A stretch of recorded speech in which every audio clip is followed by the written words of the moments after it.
Hi Internet! Welcome back to the stream. Happy Sunday. Hope everyone's doing good today. Sargustus, hello. Paper Mache Mercenaries is a pretty good name, I think, actually. Fantastic title there. But yeah, hope everyone's having a good weekend, or if your weekend is over, I hope it went well. I am a little bit late because I went to go shopping and then I couldn't find parking. So that was exciting. Not. Yeah, I did not play in the Runeterra Open yesterday. I know there has been some drama around it of issues with the matchmaking and the MMR and the lineups and all, not lineups so much, but the way that Riot structured the event. So I am aware of it. I didn't play in the Open, so I'm not really qualified to talk about that experience. However, if you want a different tournament experience, it is exactly 1 week until the Eternal Poro Cup, which will be happening next Sunday. That one will be hosted here at 10 a.m. Pacific time, so that would be 7 hours before right now. Hi, Red, welcome back. So look out for that if you are at all interested in watching or participating. So it should be pretty exciting. Looks like interest is picking up a little bit. So looking forward to that. Diamond, fuck yeah, congrats. Also, new kid, thank you for the gift sub to Humping is Life. Humping is life. Humping is a good, humping is important, you could say. The plan for today is the usual. Viewer decks are open, or submissions are open rather, and for the meantime I'm just gonna pick a deck and sit in ranked for a little bit, see how far we can get. Don't actually know what I want to bring necessarily. I deleted a lot of decks, as you can see. I actually have a pretty slimmer collection and just held on to some memes, which is exciting. That sounds like the thought process of a poorly trained dog. I like how you said that after. I was like, this is great, this is fantastic, that's a quality mentality for life. Yes. I'm going to go, what do I want to pick here? We could always do the Akshan Caitlyn, which is funny. I did get the recommendation to play Galio Renekton for the turtle attempting to fuck a croc theme that has inadvertently emerged. I think I might just try some Teemo Caitlyn, because it's actually been a while since I just kind of sat down and tried to really push a genuine Teemo Caitlyn kind of scenario. I kept saying I'd do it, and then I just kind of didn't. There's a lot of stuff with Caitlyn that I just haven't tried yet, or tried thus far, which should be...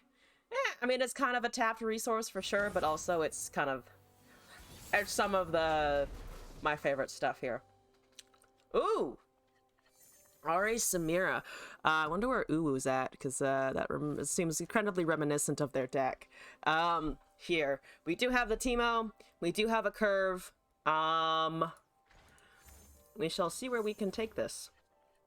We're going to be arguing with the Luces in front of the Teemo, unfortunately. Which does suck. Hopefully they don't have a 1-drop. Novastian Disciples! That's the hope. If we can we can plant puff caps and start before starting the draw. Nope. There we go. I can't kill that yet. I actually don't know how easily I can kill that in general. So that's something we'll have to fucking find out. There's a Samira! Alright, here we go. The pain train begins a little bit. There's no flare, of course. Honestly, I might just hold the Teemo as a thing. His worst case scenario, he's a less than optimal blocker at this point. Sting Officer's also a less than optimal blocker for sure. Let's try and Caitlyn. Quick attack looks alright. Looks maybe usable. Yeah, today was a lot of enjoying the really fucking beautiful weather that we're having for some reason, and also, okay, can you level that? No, I mean, at least probably not. They might have the +2, which is fine. We're still getting a trade on something. We're hitting Nexus for something. Red, thank you for the deck code. Favorite deck from the rotation. Nice. Enjoying the nice weather and also planning for the upcoming trip in a couple of weeks, which is in a couple of weeks, which keeps throwing me for a bit of a loop. Today is the 16th. 1 week to go. until the 23rd. For some reason, it's not pasting as usual. Oh, there we go. Why Samira Physics exists? You're a diamond because of Udyr Galio. I was actually trying Udyr Galio the other day. I just like the fact that beefy units are finally able to be used a little bit more. Didn't know how to hit the elusive sadness. Good number of 2 drops.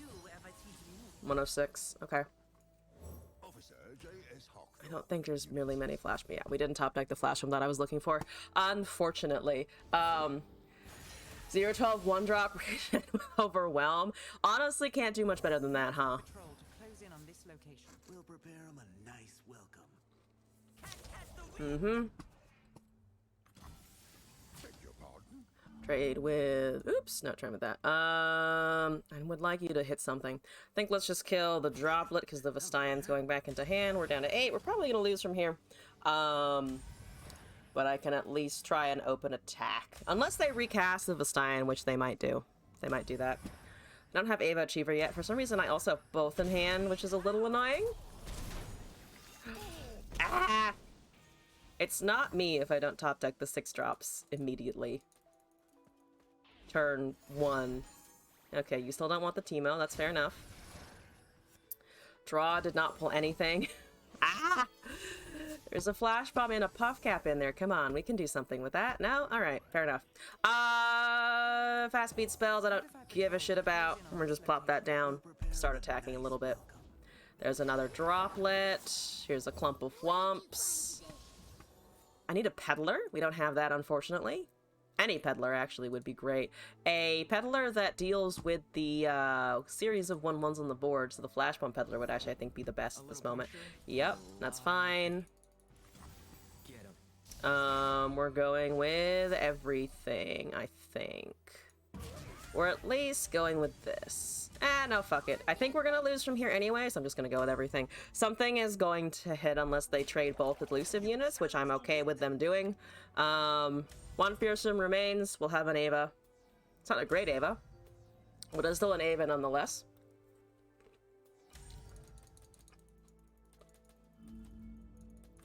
Okay.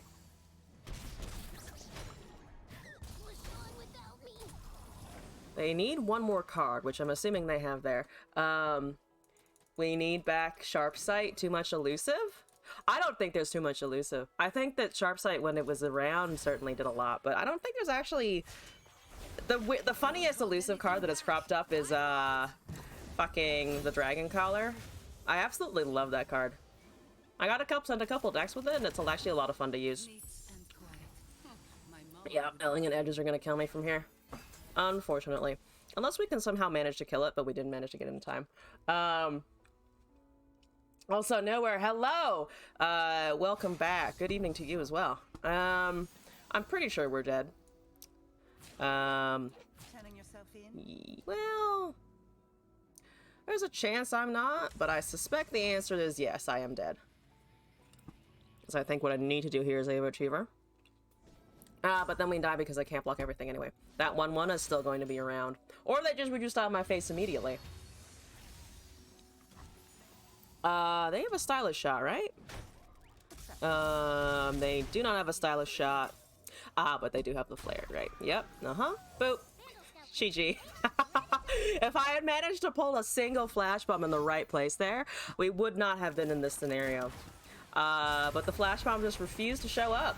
You have a prize fight mushroom deck? Fuck yeah. Nowhere. Thank you for this. Fury can block elusives. I mean, the big elusive dragon should also just be able to block.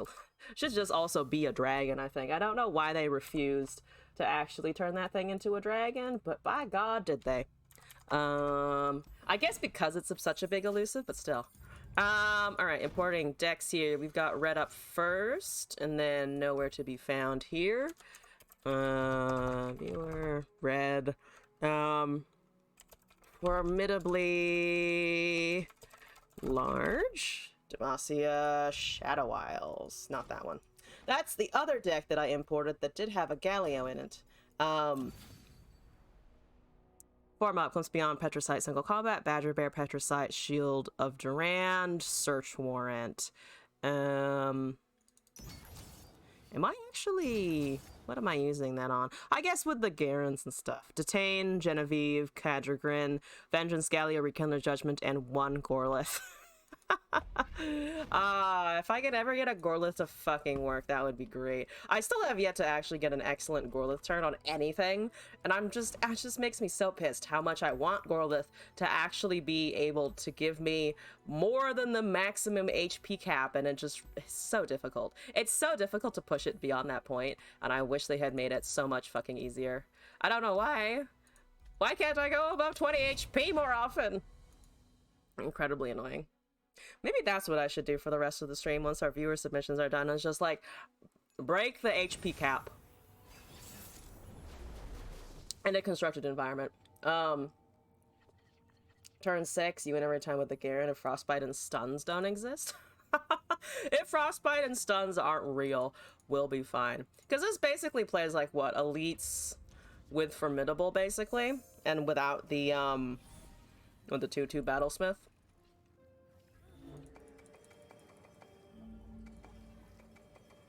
Nocturne. Nocturne Fearsome is going to be annoying if they have too much of it, but we should hopefully be fine.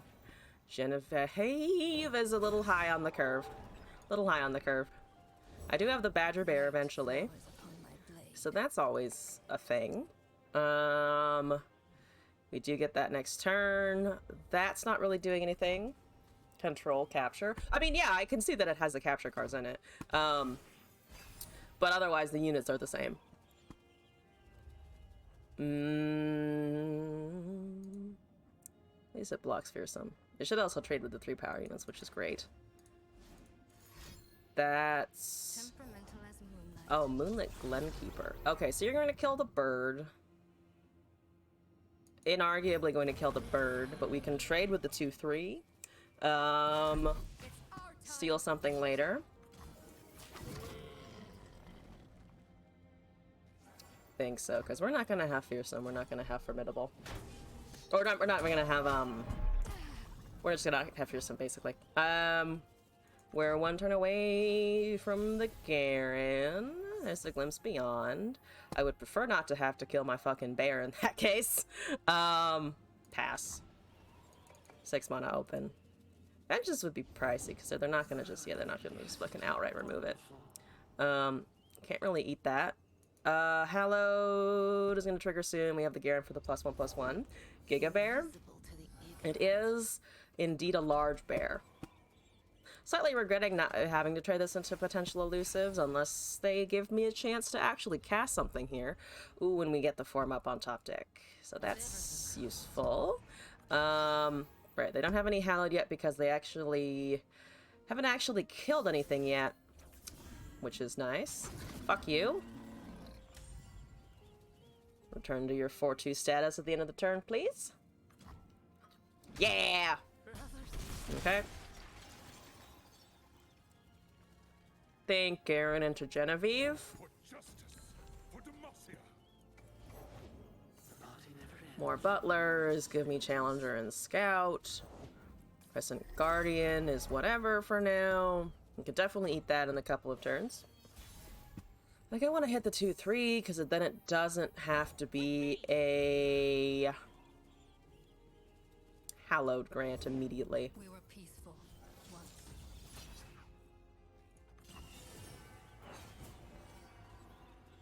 6/6 would be fine.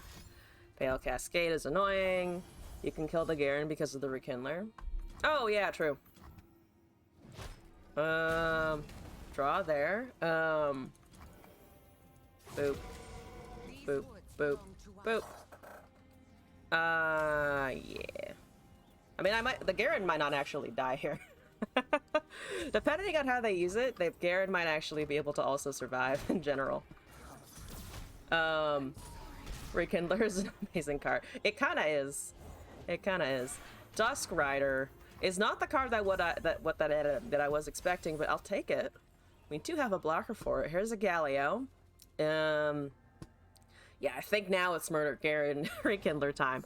That's still not gonna kill me. That's still not gonna kill me. I guess we could also use the Detain, but I feel like that's a little bit riskier here. Unless we absolutely need to. Unless we actually absolutely need to. So, I can Galio and make that a 4/4, so that trades, and also the Galio's around. The Garen turns into a 5/8, so it would still trade into the 8/4 and die.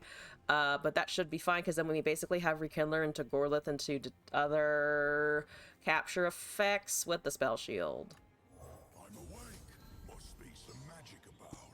That's 20 of 25. There is magic about. Fucking Mage Seekers. One Hallowed. Block there. Yeah. You can unfortunately just kind of die. Yeah, going up against Fearsome was annoying in general. We're out of cards. That's always a bonus. 4/4 should be fine. Still blocks. Fantastic. A single combat. Let's go! 1/6, 5/5, and a 5/5. Get a unit. That's fine. How many more Moonlit Glenkeepers do you got? You don't want them.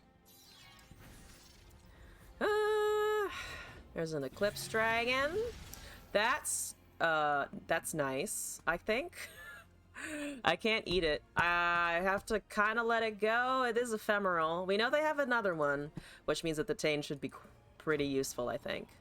16 to 25. We have a Gorlith. It raises my HP a little bit. I'm also not healing too much, so that should be fine.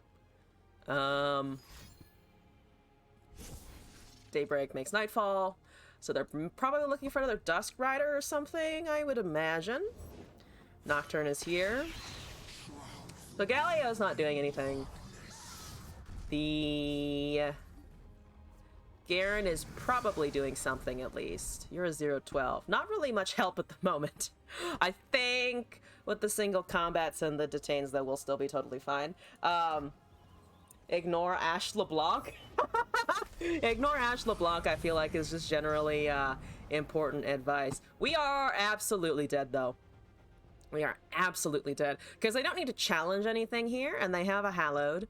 So if I single combat twice on top of a detain... I mean, it's gonna have to be determined in combat anyway. So detain with 2 single combats is 9 plus the Durand is 12. I only have 10, so I can't Durand on top of the single combats, unfortunately. That's 3. We can take that. We can't take this. We need to eat something and then strike a couple of other things down. You're a lot of damage, and you're a lot of damage. And both of those will die to this effect. They might have a Pale Cascade. I'm assuming they probably have a Pale Cascade somewhere.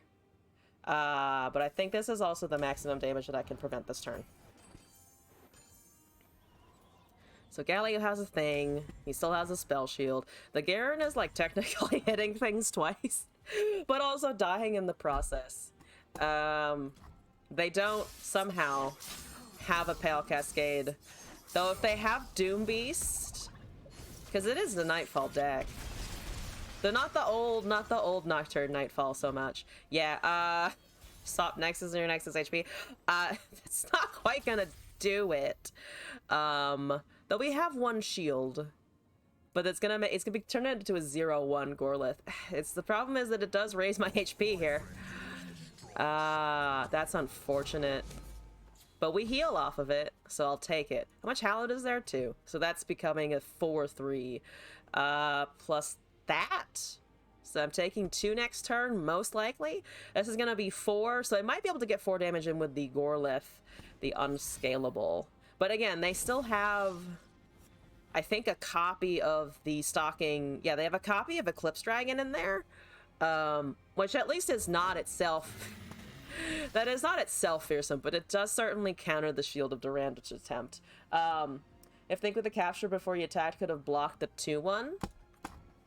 I mean, either way is just a horrible matchup. I need it. Every single time I queue up with Formidable, I feel like I run into issues because they've always got something that somehow counters Formidable. Like, I want the crazy people running Jack in this meta right now, but I can't find those people apparently. 0.06. So we can actually set up to trade into the dragon here, potentially. That's 2 damage. I can't block I can't block elusive. We can block the lifesteal. We can trade with the dragon so we don't actually have to die to that. Where's the judgment? I don't know. Would definitely appreciate the judgment though, for sure. That's down to 4. I guess we can trade here as well and buff HP on that. Might as well, I think. We're losing most of the board. They're losing their elusives. I have a very small Galio and a very small gorlith that is about to become tradable though, or attack. If it's about to be able to attack into face. It's just now I have nothing against the Glenkeepers. Traveler is okay. Yeah, we're getting beaten up by Invoke. That's not very good. Not very good. See who I truly am. So much for Targon getting absolutely gutted. There's a detain again. I mean, detain is alright, hypothetically. That should be 5 to face if they can't do anything about it, which I don't think they can. But I also can't do anything about the fact that they have lethal right now, other than the detain that I have found here. Other than the single detain. They didn't... Okay, Dust Petal is fine. Do you have anything else besides that? There's a Cloven Way. That is also Doom. I mean, yeah, that's also a problem. I guess I could technically glimpse beyond something here to try and find a solution. But that's also not going to get me very much. They kind of killed the Nightfall. They kind of killed Nightfall. I guess the only answer is to draw here. I don't like it, but I don't think we're also going to be able to find anything. Petricide is terrible. Form Up is not enough to get the effect off. There's fucking Cosmic Inspiration. Here we go. Draw the Judgment. Nope. And also they had a buff. 2 pairs of wings are better than 1. Okay, yep, nope. Rekindler is too late. What if it had been one more off, we might be able to have blocked a couple of things. Because this, I think, if I'm remembering, still revives Garen. But unfortunately, it doesn't really matter if it revives Garen at this point. Alright, let's try that another shot. Let's try to give it another shot. I think I have lost every single Galio game that I've tried this season except for one. And that was with the Galio Udyr. Because it gives you the stances to buff Formidable.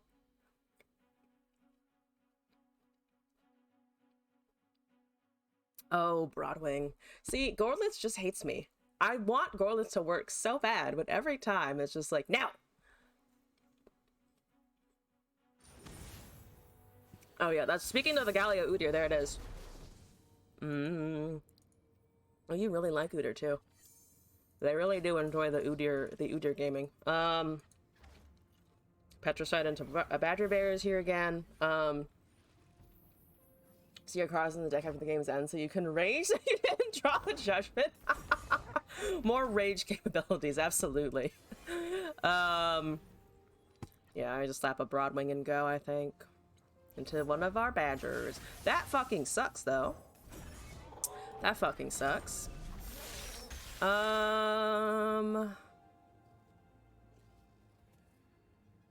Yeah, unfortunately, I think so. That's a good fucking opener. Unfortunately for us. Badger Bear comes down. Anaka carries Freljord. Oh, yeah, for sure. Anaka's such a useful fucking weapon. Health and stat buffs, incredible! I'm not attacking into that with no form-ups in hand. I think we just go with Double Bear if they let us. With a form-up available at the ready. Kill Anaka, kill Broadwing, I think. Go into Garen. Yeah, now we can definitely go into Garen. I'll fucking take it. I guess if they have Udyr, that might be a slight problem. But right now we're fine. We still got... Definitely, certainly have combat tricks here. Miss Braum. Braum was fun. Braum was fucking fun. So they hypothetically only have one form up themselves. So it should be a trade, I think, regardless.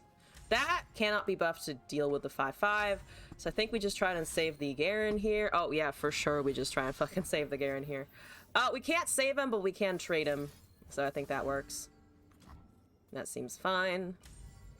Got Vengeance for anything that comes down and or is a problem next turn. So one stance is free. They don't have a Naka to equip immediately. I can eat something as well with the Detain. That's a 0/5. Okay. Form up makes you 6/6s. So D is 6/1 at the end. Now we find the Judgment. There's the Judgment card. There's a Naka, 0/7. I mean, if they want to stack all of it in there, I could also just eat it. I can also just fucking eat it. They have a Naka in a couple of turns, which is real annoying. Probably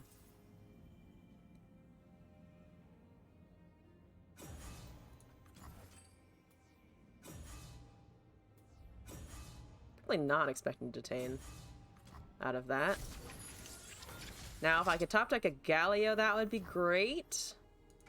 I think it's just the classic Demacia problem of you don't necessarily have the greatest draw. Boar stance is fine. No extra power on that one.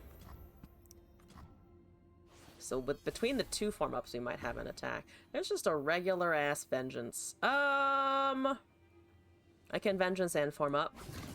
I think I'll attempt to trade with that and see what they do.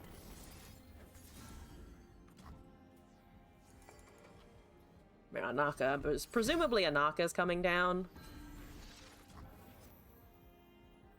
6 even. That regenerates. Fuck it. That might be a waste of a form up, but it's funny if it works. And it works! Fantastic. Don't have a buff for the other 4/4 now, but I think we can deal. And then, yeah, if they do slam the Anaka, we can just kind of kill it. That's a 1/5. Ooh, the 1/5 is annoying. Because they'll get the other bird. The other bird back. I mean, getting the other bird back isn't the end of the world for sure. That needs to die. No counters for that. No stances here. More control in hand. They get the other bird. A little reinforcement at the seams. Yeah. 2 mana, and I guess they can make a stance, but that's about it. They've also burned 2 of the inner beasts so far. Would really use a good top deck. That's a detain.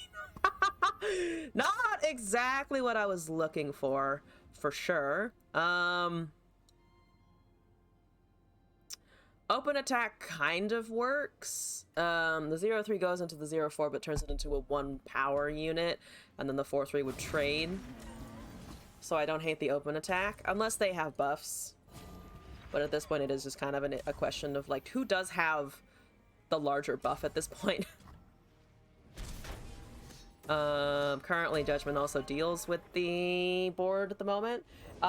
You swear the top decks are better? I mean, that's probably true. Sometimes my RNG is just horrible. Sometimes the RNG just kind of fucking sucks in general. So yeah, Galio's gonna level, so we lose from here. We just fucking lose from here. I can't counter the Galio. Unless we had found a Galio. Even then, I think their stat line is just better. I think their stat lines are just better. Search warrant doesn't matter. I mean, it kind of matters, but it doesn't because it has spell shield and also it's just gonna win from here. That... Honestly, I'm just gonna let them level. Because I could do this. I could do that and go down to 5 HP. Which I guess is a thing. But they can still Anaka to win. They can still Anaka to win here. Sick Pike, hello, welcome back. How's it going? Going alright here. Currently experiencing some interesting top decks for sure, but so be it. Yeah, they just rally and go. At least I assume they rally and go. Yeah, there we go. Alright, one more attempt on this. It is a beautiful day outside, so currently enjoying that a lot. I'm wearing shorts and sandals today for once in a while. Yeah. I need to find, I think, wait. Ideal opening hand definitely has Broadwing in it. The lack of 1-drops is definitely something that I'm feeling a little bit. And I don't know about the Glimpse Beyond. It is draw. The draw is nice. I just feel like I'm never in a great position where I want to kill a Demacia unit too well. Also, Sick Bite, thank you for the deck code. Appreciate it. Copying in that one. Also, who wears short shorts? I'm glad this is an all caps question. I'm glad this is an all caps question. Also, do I still have... I do, okay. Making sure the tourney command is still in the chat title if anybody is looking for that. None of that shit. Quinn Gwen is gonna kill us immediately. That's gonna kill us fucking immediately. No, we're just gonna fucking die. The top decks are distinctly not working, holy shit. Yeah, I think the Freljord Gallios are the ones that treat me the best. Or at least that I have the best experiences with. Also, I think Gwen is going to just have enough Hallowed and have the right equipment to destroy our attempts here. Yep, there we go. Don't have a Petricite Broadwing.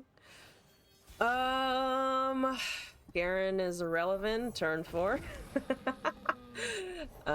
Green Fang Warden is a pass. It's a lot of Scout. They might have a Gwen here. They don't have any Hallowed yet. We can also just murder it on sight. The problem with murdering it on sight is it will actually buff the Valor, but we're trading 2 anyway. I could eat it, but that's just also gonna get us killed. Because the Valor is still around. So I think we tank the Scout attack first. I think we have to tank the Scout attack. Okay, yeah, please don't forget that you have a Scout attack. That would be incredibly fucking stupid of you. If you just forgot Scout was a thing. You want to see Gwen Gallio? That would literally be anti-synergy, though. Like, you wouldn't get anything out of it. Hallowed Formidable? Just the useless flailing of extra power on your units. I mean, Garen is here. I think we kind of like Garen. Quinn is unfortunately a thing that's going to trade, potentially. But we can still go. I would be amazed if they kill the Quinn here. But I guess if they have another one or they have a Gwen in hand, does it actually matter too much here? Garen carry with the captures? Maybe, especially because we have the Gallio incoming. We can also level him this turn with a single combat. Yeah, that's fine. If you'd like to smack my... If you'd like to smack the Garen, that's fine. Yeah, that does look like it might be a capture. I could also Shield of Durand so it levels. I'm actually might going to go over the Shield of Durand, I think. Yeah. Shield of Durand, level the Garen, get a 6/4, start rallying. They need a champ eventually. They probably have a Gwen? A Gwen? Or something. If they have a Gwen, though, we can always just kind of boop it out of existence. That's not relevant. I don't think. Yeah, it becomes a 3/1. Does that... That doesn't really do very much. What ping do they have? Because that's a 3/1 currently. It can also just kind of die. It could also single combat it while it's lower, because they don't have a form up right now. And then just Gallio on top of the regen. I don't know why you're trying to Cataclysm that. It only gets a +1 anyway.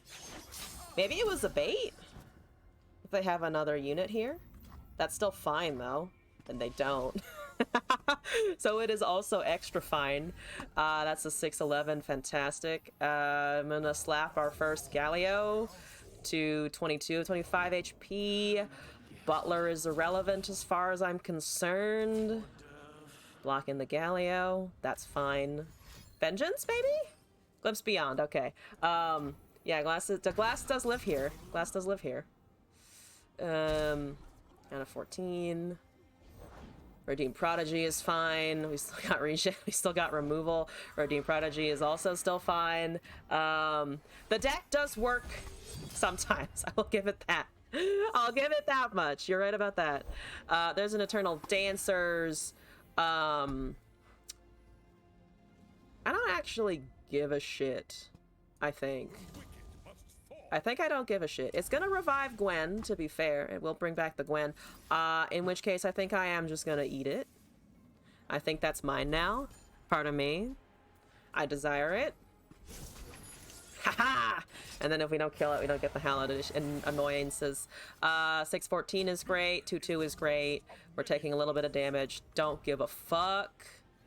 Have an open attack. I think just to enforce the lethality of the next turn, let's grant the Galio some regen as well. Or not regen exactly, but some additional HP. Because if they can't touch this, and they can't touch the Garen, there we go. Finally! We did get the win!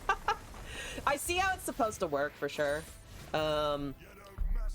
I think I just got horribly unlucky. That's, again, it's just one of the ins and outs of ranked, isn't it? Sometimes you get the right matchup, sometimes you get the right top decks, and sometimes the universe is just like, nope. Good luck, bitch. Alright. Moving along with submissions in that case. Garen carries the world on his shoulders.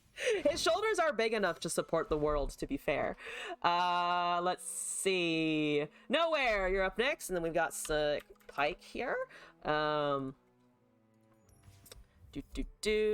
Caitlyn. Oh, yes. Viewer. Nowhere. Bilgewater, PNZ, Caitlyn. Smack for damage. Where did that go? This one. Yes. Let's do Pulse Fire because it's pretty. I also actually have the Pulse Fire chip already, so I'm gonna load this out with the full Pulse Fire aesthetic, I think. Except there's no Caitlyn here, which is a tragedy, so we'll do Akshan's Smug Mug instead. Good night, Red! Thank you for popping by in the meantime. Alright. Prize Fight, Ferris Finance, Seer, Flash Bomb, Heavy Metal, High Note, Line 'em Up, Make It Rain, Mirai, Warden, Mystic Shot, Rummage, Seraphine, Time Trick, Acquisition, Aftershock, Caitlyn, Double Trouble, 5 Punch, Pablo, Insider Knowledge, Puffcat, Peddler, Riptide, Drum Solo, Eye of Knocking Boros, Back Alley, Bar, and Sputtering Song Spinner. Alright. I actually kept talking about the Seraphine Caitlyn, and here it is, actually, so fantastic. This one. Yes, the smack for the damage. I want a smack for damage. Let me smack.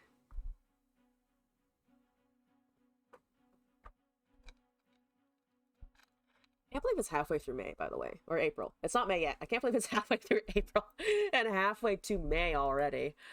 Slow down, time. Oh, it's Samir Fizz. Here we go. All right. So, it's all right. It's fine. Sorry, I didn't say Fizz. You're fine. Acquisition's probably a okay thing to hold here. Though I would like a Peddler and I would like other things, but Acquisition is still a valid target. Does also get the strike bonuses, and we find useful things. Good shit. All right, one Peddler. We can start this train. I may, unfortunately, still die to that because it's a Fizz. And Fizz is everything we never wanted in a card. Hextech Anomaly, True Shot Barrage, and Riptide Sermon. I'm gonna high roll and try to get Hextech Anomaly to play nice with me. Not Servitude of Desolation, but maybe something else in the end. Caitlyn here is probably okay. Celestial Perfecta cannot be cast, so let's just get her ticking, especially with a 2-1 on the board. Let's see. The All Out, which I always want to call not All Out, something other than that name. I was gonna call it something else. That would have, I was thinking about that as a potential buff to something on the board, but they just stunned the Caitlyn, which is fair and understandable. Annoying, but fair. Inferna's already fucking down. Let's get a Peddler. There was a little fella Peddler into Acoustician into some other shit, I think. That is just Inferna, which is annoying still, but maybe not the end of the world. Barbed Chain is going. Do you want to try and find something? I think I might want to try and find something here. Get some flash bombs planted. That is a Seraphine, straight up. I might take that, actually. Plop the Acoustician down, plop a Seraphine. Maybe first, actually, depending. Because depending on what the 2-cost spell is, that might be nice. Oh, they actually obliterated in a second Fizz. I don't know if we're actually going to be able to hit anything for that Fizz to be super fucking effective. But I can dream now, can't I? To be honest, an open attack here is also not looking horrendous, even if we lose the Acoustician. Because it's still 6 damage to face in one go. Which, again, not the worst. Samira is there. I'm gonna risk the Seraphine into the Piltover Peacemaker, because I might be able to get rid of that if they tap down.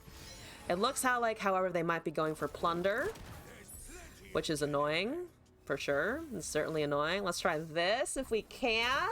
Scorpy, thank you for the deck code. Appreciate it. Copying that in now. Yep, they have an all-out. Fucking knew it, unfortunately. I mean, we're still planting, so again, there's always the pipe dream of it will hit Fizz eventually. Because glass is more important? Because glass is more important! Oh man, you guys are learning that Glass likes his ego flattered, and it's bad. It's no good. There's that thingy. What are you doing? Oh, you have the Fizz level, not the Samira level. Okay. Oh, but Burblefish is both levels. Holy shit, Burblefish. Yeah, I've never actually played Sam Fizz since, like, day of release. So we'll see. Scorpy, good to know. You currently have this deck and another deck in front of before your submission. So may get to it before you come back, may not. We'll have to find out. It did actually hit the Fizz. Unfortunately, it is too late for it to kill the Fizz. Just barely, though. Just barely too late for it to kill that. That is a Caitlyn Doom for me, it looks like. 5 puff caps through flash bombs. I think we're just gonna do this in the name of trying to find something or some way of not dying to Fizz immediately. Flash bomb Peddler again would have been more helpful than the Peddler, but that's okay. Maybe. Did kill Burble. We have Double Trouble, which is blockers, which is nice. Shove in the Waters is castable, Flare is castable. I think our name is, the name of the game right now is just trying to fucking stay alive. We can Riptide something. I'm just really afraid of all the damage coming out anyway, because we have to worry about Samira and the 3-2. You've always been on the flattered glass side of the stream. You know what? Fair enough. Fair enough. Apparently I'm out of touch with the Fizz, not the Fizz, the glass flattery. Shame on me, I suppose. Kill Fizz! Oh, the Fizz died! Oh my god, the Fizz is dead! Fantastic.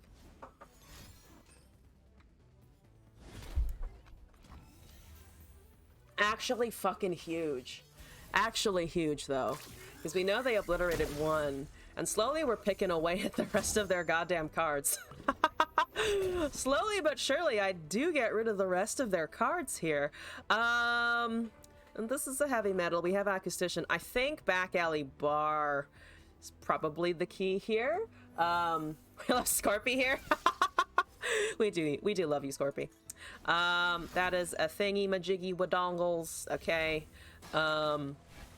That is a 2-power. Is 4-2? 5-2.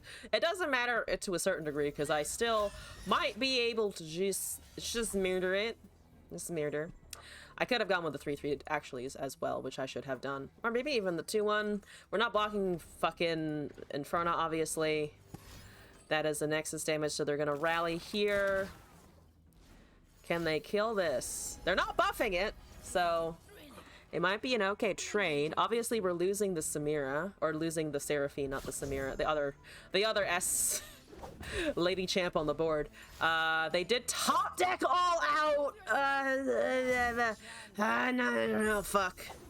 That's death. I think that's death. Because it's going to be 6 and 1, which is 7 damage if they pull the Seraphine. So they still managed to win this one. Because I couldn't kill the fucking Longtooth. I just couldn't kill fucking Longtooth. Tragedies. Yeah, exactly lethal. Damn it, got so close. Killed the Fizz even, but couldn't pull the rest out. I think, yeah, maybe it is a mulligan for... I mean, the problem is I feel like the mulligan actually wasn't that bad. We'll probably want Flash Bomb earlier, though. I think Flash Bomb Seraphine is closer to ideal combo. To be fair, we're also up against the absolute emperor of the meta right now. We were up. It was going to be uphill regardless of what deck. Mulligan for Peddler. Yeah. Shurima Rise is actually not a Peddler deck, is it? Shurima Rise is not a deck that I want to run with Peddlers against, or at least with the Flash Bomb Peddlers, because they're not gonna fucking cast anything. It's a curve, to be fair, though, which I think is my only impulse to keep it. Also, Sky! Oh, yes. Or actually, I'm thinking we're going to Team Lab in Tokyo, because they have a big exhibit there. And I was looking at their promotional stuff for it, and I think it's still open. Be really cool to see it. I follow them on social media, and it's just they do some really, really neat immersive stuff, honestly. Flash Bomb Peddler, go. Double Trouble eventually, I think, to get that spell. Or we could just slam a regular Peddler.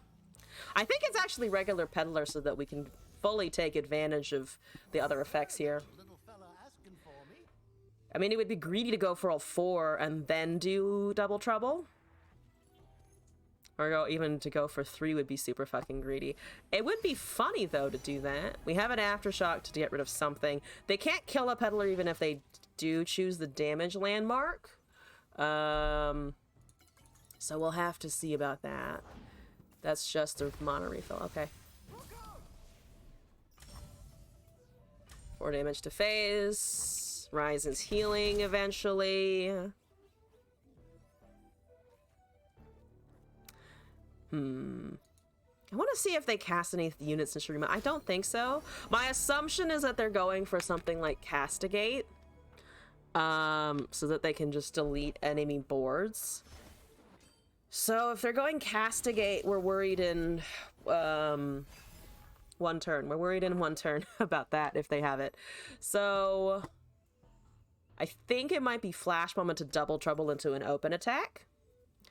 I mean, this might not give me a lot of damage, but it's something. Do need to cast a spell eventually. I guess I could also get rid of that a landmark technically, but if they use draw and they don't cast a landmark, maybe then it's an Aftershock with a Peddler on board. Otherwise, I think it's Peddler Double Trouble. If only the bombs had some kind of like stack 3 kill a landmark condition of like if there's no unit it will also get rid of that. That would be great. Give the landmarks armor or something that I can delete us over time. Okay, so I get a Peddler. Fantastic.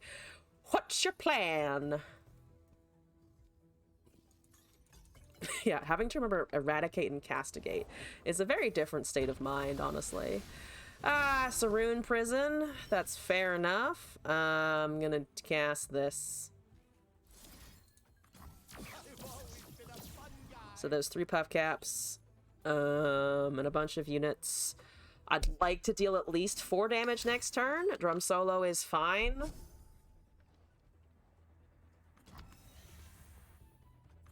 So they did eventually tap down. Mostly as a result of this, though. Getting a Hallowed unit is kind of nice. And Prison on the 3/3 is still the most damage reduction for them. Puff cap is great. Let's go. I think it's another Puff Cap Peddler into a prize fight, potentially, depending on what's happening. Yeah, they're stunning the 3/3, but we're still getting them down to 10. So if I can just get more Shrima boys, it'll be great. Unfortunately, this is an ally and an enemy, so I can't self-ping. Being able to self-ping would be great. Because, yeah, they don't have the, like, the claws of the dragon and shit, because they're not in Ionia, which is an interesting one. Quicksand. Oh, discounted by the, thingy. This is annoying, but okay. Yep.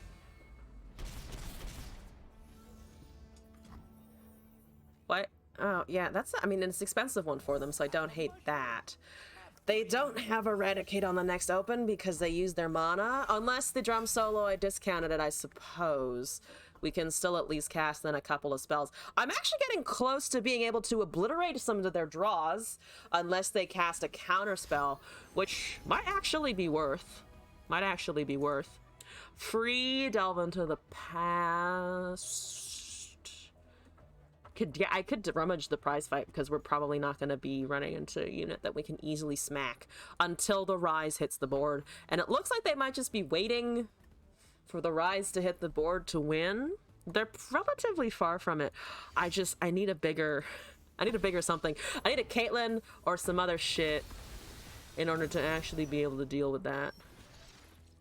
So that's 9 of 10 cards. I'm gonna go. I think I'm gonna go.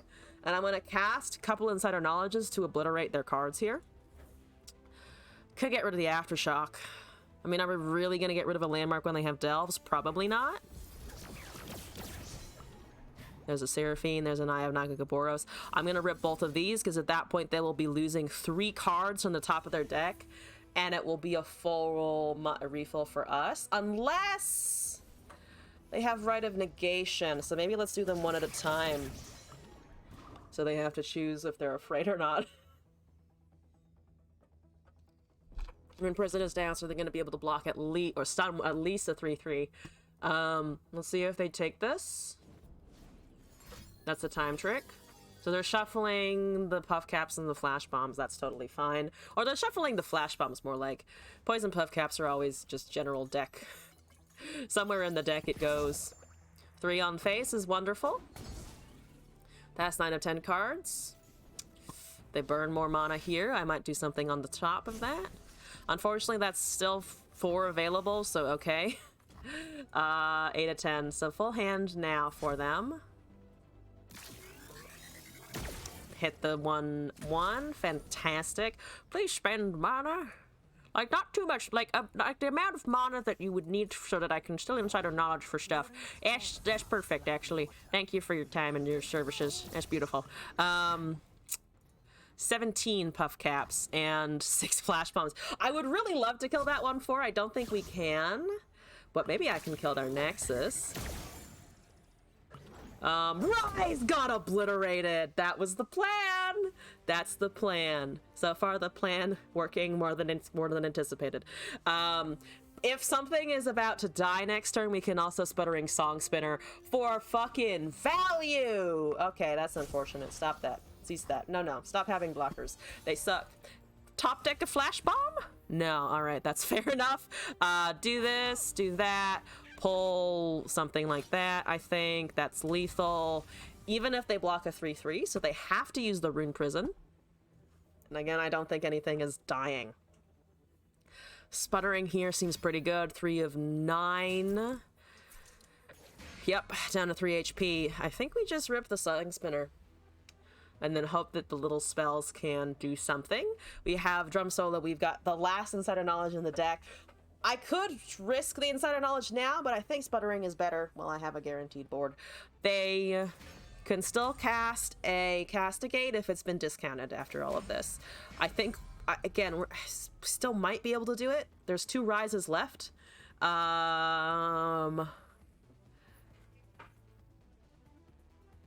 I think once they commit that, we just Sputtering and then hope that we can... We might also be able to pull a buff out of it, depending.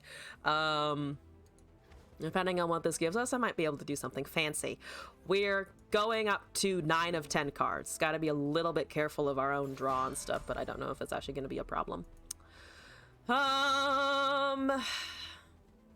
I guess I could have pulled the 1/1 with the Poro as well in order to try to force something there, but that's kind of okay as well. Is that a Frostbite or an Obliterate? I bet it's a Frostbite, not an Obliterate, because they don't really care. Oh, no, it is an Obliterate. Interesting. Yeah, about that whole spell thing that I was going to do anyway. Entrancing Lure is a fast speed spell that I can cast now. Transfusion is a burst speed sorry, not fast burst. Mystic Shot is also a spell that I can cast fucking immediately. Fantastic. Let's do face damage. What is getting obliterated? That one's getting obliterated. Let's do just something on somewhere just to get that buff. It's not going to do anything except cast for us. And then we're going to do transfusion on the thing that's getting obliterated, which is this. So let's ping that and then give a +2 over there. 33 puff caps and 27 cards. They are currently down to 1 HP because of that Mystic Shot. So we just need to force them to draw. Or they, you know, draw in general. They still don't have the Healing Landmark, which is slightly astonishing at this point that they didn't pick the Healing Landmark versus Shrooms. But alright. Yeah, I mean, it's 39 on 27 cards. Statistically likely for that they will top deck a fucking goddamn puff cap, please. Exactly 1. But also 5 flash pumps. I don't know what that ratio was, but it was great. I guess it makes sense, right? Because it does stack on the top 8 of the deck for the flash bombs, but not the puff caps. Good shit. Good shit.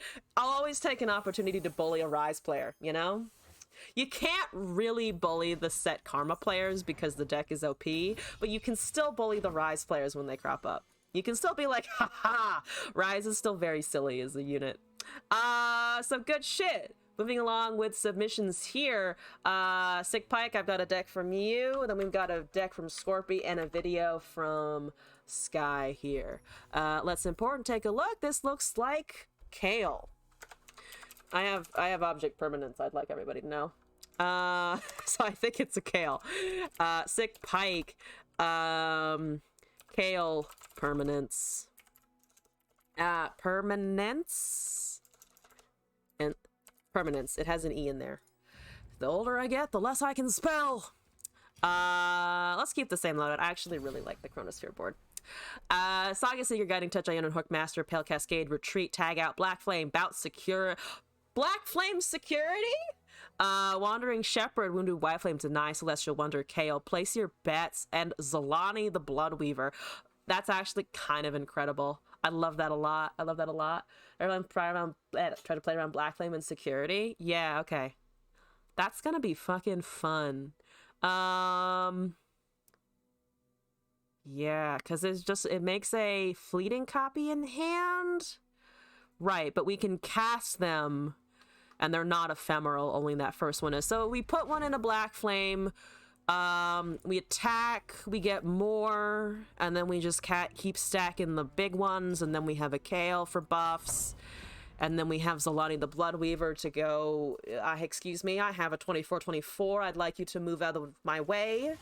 I have the Hummer of Runeterra decks, and if you don't get off the road, I'm going to completely run you over.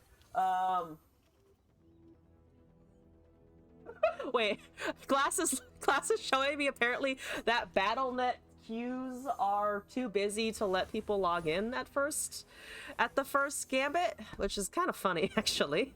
I'm sorry, Glass, but that's kind of fucking funny. So much for Hearthstone today. I guess today is a popular Hearthstone day. Ooh, no, I clicked off the stream. Yeah, Glass is climbing in Hearthstone. I'm impressed. That's the puff cap already. No, stop. I'm gonna improvise on my Fated, though, at least. That's something. If I don't die, of course. I don't just fucking die.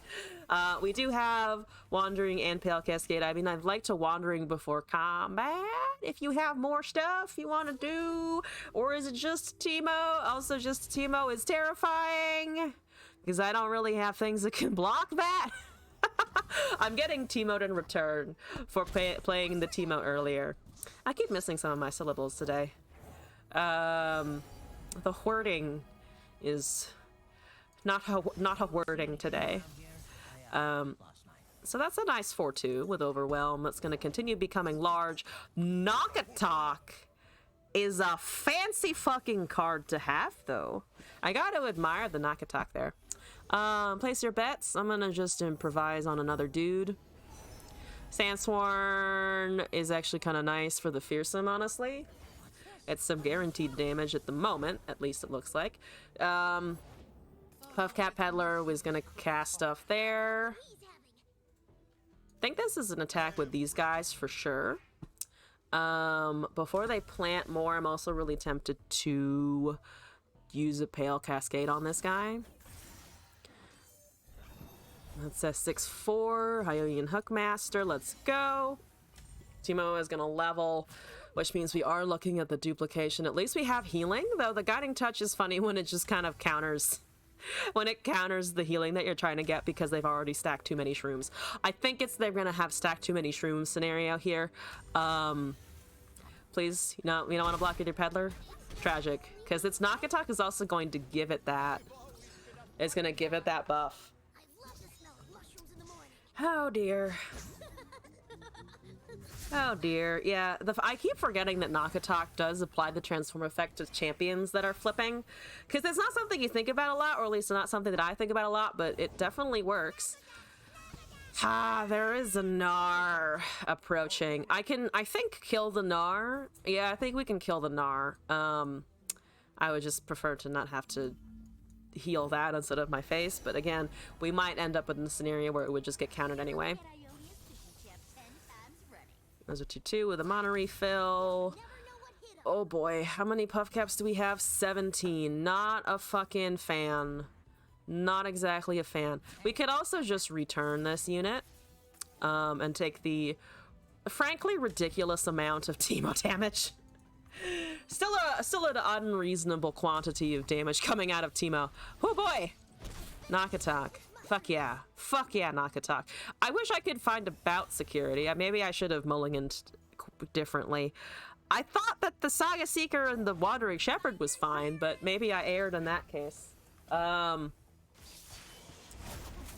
on the 5-2 is fine. You're a big Gnar. It's a 6-6 because it's getting the buff off of the Knock-a-talk every single turn. White Flame is giving me a puff cap. I think we're dead here. I think, yeah, we should be dead here. I don't think I can catch up at all in time to do this. Because I can get a really good board going at the moment, but I don't think it's going to be enough to push them to be afraid of me, which is unfortunately what I need right now. I need them to be fucking terrified, and instead they're casting Peddlers. So they should be resting safe in that. Shepherd's Authority... It makes it a bigger unit on attack. +1, +2 is going to be a 4-5 or a 4-6, I think. It's a 6-6. Attackers do kind of matter a little bit. I'm going to just go for the big Shepherd's Authority, honestly. Give me a 6-6 dragon. That's a shield. They correctly also chose shield into the faded that I've got. I can choose this, but again, it's not going to do very much. So the Gnar is just going to be a terror here. Yeah, that's just killing me. Slowly but surely killing me. I mean, as is the Teemo, but still. Yeah, Zolani just has 0 procs without that blood. Without the black flame. The blood flame. That sounds like a landmark that Vladimir would have, the blood flame. Yeah, we're dead. I mean, I can heal this, so we're taking less damage, but the problem is that we're also probably running into something else there. That's negative. Yeah, we're gonna die. There's just no way that I'm not gonna die there. I guess I could buff something else and then get more puff caps. There's a place your bets. I'm surprisingly not top decking puff caps, which is kind of astonishing. But there you go. Yeah, they also just doubling. They had another Teemo in hand, which is unfortunate. Let that resolve. Down to 3. I mean, now I get the one Zolani proc, because it was actually buffed when it died. Unfortunate matchup. They might be able to just Mystic Shot me down too, because they have P and Z, because they have the Peddlers. So Burn is also a good way of ending my livelihood. All right, do you have burn? Is it a burn scenario? Yeah, the one time I needed the Targon healing with the guiding touch just doesn't matter anymore. That's 116 puff cast, which is fair. Fun facts, we don't surrender. GG though for all of the shrooms that you have given me. A 5/6 2 impact unit as well on the Gnar. Just a base Gnar is now 5/6 with 2 impact. Oh boy. All right, moving along here. Second attempt. Bow security, black flame. I'll find it this time. There are 3 ofs in this deck. I believe. We can do this. We got this. In the meantime, we can also look at how square Jin's butt is. You know? Very square. It's a very square ass. Yep. Hello? This is Gwen. Is Gwen. Okay, how do we feeling about Gwen? Not so great. There's about security. Holding the bout security. Finding 2 tags out on the Celestial Wonder. Choices. Oh, and the Black Flame, though. Oh, and the Black Flame. Oh, it's the Black Flame. Oh, we got it. Except I might die before I can finish it. I mean, if they get buffed, then maybe I can start arguing with the Valors. I think that's possible.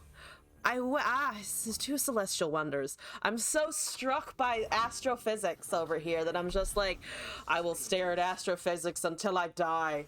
Which it might be pretty soon, actually. I don't want to... Oh, more bout securities. Fantastic. That's fine. It's just murder. It's okay. Okay, bout security. Into a black flame. Into... Unfortunately, I don't really have more... this is an awkward point because I do want the black flame. I think for now I'm gonna just summon another one so we have 2 4/4s and then try to go for stuns into a white flame, into a black flame on our next attack, because it does require a wee bit of setup. I don't have a recall if I do this, but I don't really have a recall regardless unless I only put the black flame, only choose the black flame thing. I just don't have a 2-drop, which really sucks. Just really lack other stuff. I think we can keep losing the fleeting ones for sure. There's no hallowed procs yet. Celestial Wonder is probably going to come in handy.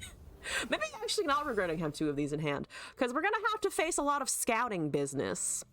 I'm also not attacking with the things that are having some kind of empowered shit, so that might be a little bit of an issue. Again, I really just want to Celestial Wonder and then cast a unit. Hi! Good. Yes, hello, how are you? It's fun.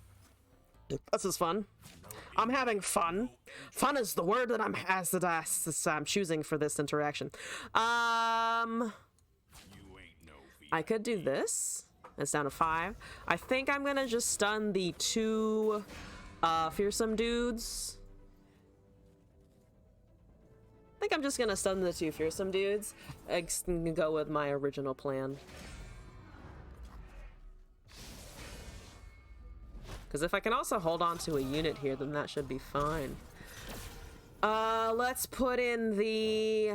Let's see. They all buff on summon. Yeah, they've all buff on summon. I'm gonna pop in the thing that they are probably less likely able to just kill out of nowhere. I guess it's Kale, because we will get a copy. We will get an attacking copy as well. We have the recalls if we really want, or just the stuns. I think at this point it is just the stuns. These guys are going to be pretty big, as is the... And the Kale is going to be like, okay, it's not going to be great, but it's going to be okay. If that is a Cataclysm, no, it's just a rally. So we're probably going to lose here. I think we just lose here, yeah. Because the Relentless Pursuit is on the Quinn, or the Gwen, or whatever it's called. It's also just really good. It's also just really good. We just logged out 30 minutes ago? Oh no. The difference is in the user experience. Oh no. I mean, I could attack. I could attack here and see what we get. Kale is probably honestly not even the best option here. What I want to do is like Black Flame and then just cast White Flame. I think in the name of having mana to cast another bout security, we do this and then swing. There's a Quinn. Yeah, that just kind of sucks. I mean, this is a loss for sure, but maybe we can at least do something like that for the funsies. Your weeklies are done. Always good to have the quests, the fucking quests and shit done. Okay, yeah, so can I survive is a good valid question at the moment. So we're getting some of the buffs. We see the beginnings of the combo happening here. We do have a tag out, or we have the Wonder. I think it's just Celestial Wonder. The Quinn will not be leveling. The Gwen, the something will be approaching doing stuff eventually. That has a lot of buffs. They are not going with the other thing, which I was thinking about, which was the Scout. You don't have the win here, so also shut the fuck up, dude. Also shut the fuck up.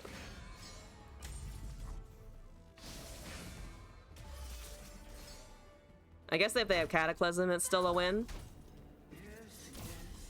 But that's when we just wait and see if they lose a target. Though it still gets a free attack. So again, if they have Cataclysm, it's a victory. Because I can't counter it. I lack the ability to counter it with the tag out, because that's not how the card works. That also gets hallowed. That gets hallowed. That's okay. They do get a Scout this turn, though, which is unfortunate. That really sucks. I need like a 1-drop, and I don't think there's any in here. I need that 1-drop, and unfortunately, just can't find it. Yep, 2 Relentless Pursuits off the top. That's enough. Stuns and everything, doesn't matter. Still had a 2-drop in the end. Now we're gonna give him a GG. Damn it! Alright. One more attempt on this. It's just so memey at this point that I think that... It's such a meme that I think the setup is taking too long. Like, by the time that we're fadoodling about turns 3 through 5, they're winning the game. Most mid-range is going to be setting up to win the game by that point. If we're up against the Mirror Fizz, we're already dead. If we're up against Formidable, the Bout Securities, you're struggling to catch up with the HP, I think. And the Kale doesn't have enough empowered to really take off, unfortunately. At least that's my perspective so far. We have the stuns again. We're up against Galio Udyr, which is probably going to just be able to out-tank us, because they're like, at least by this game standards, a little bit later mid-range. So I think we're going to get our shins kicked in by that. Sadly. Also, if I don't find the...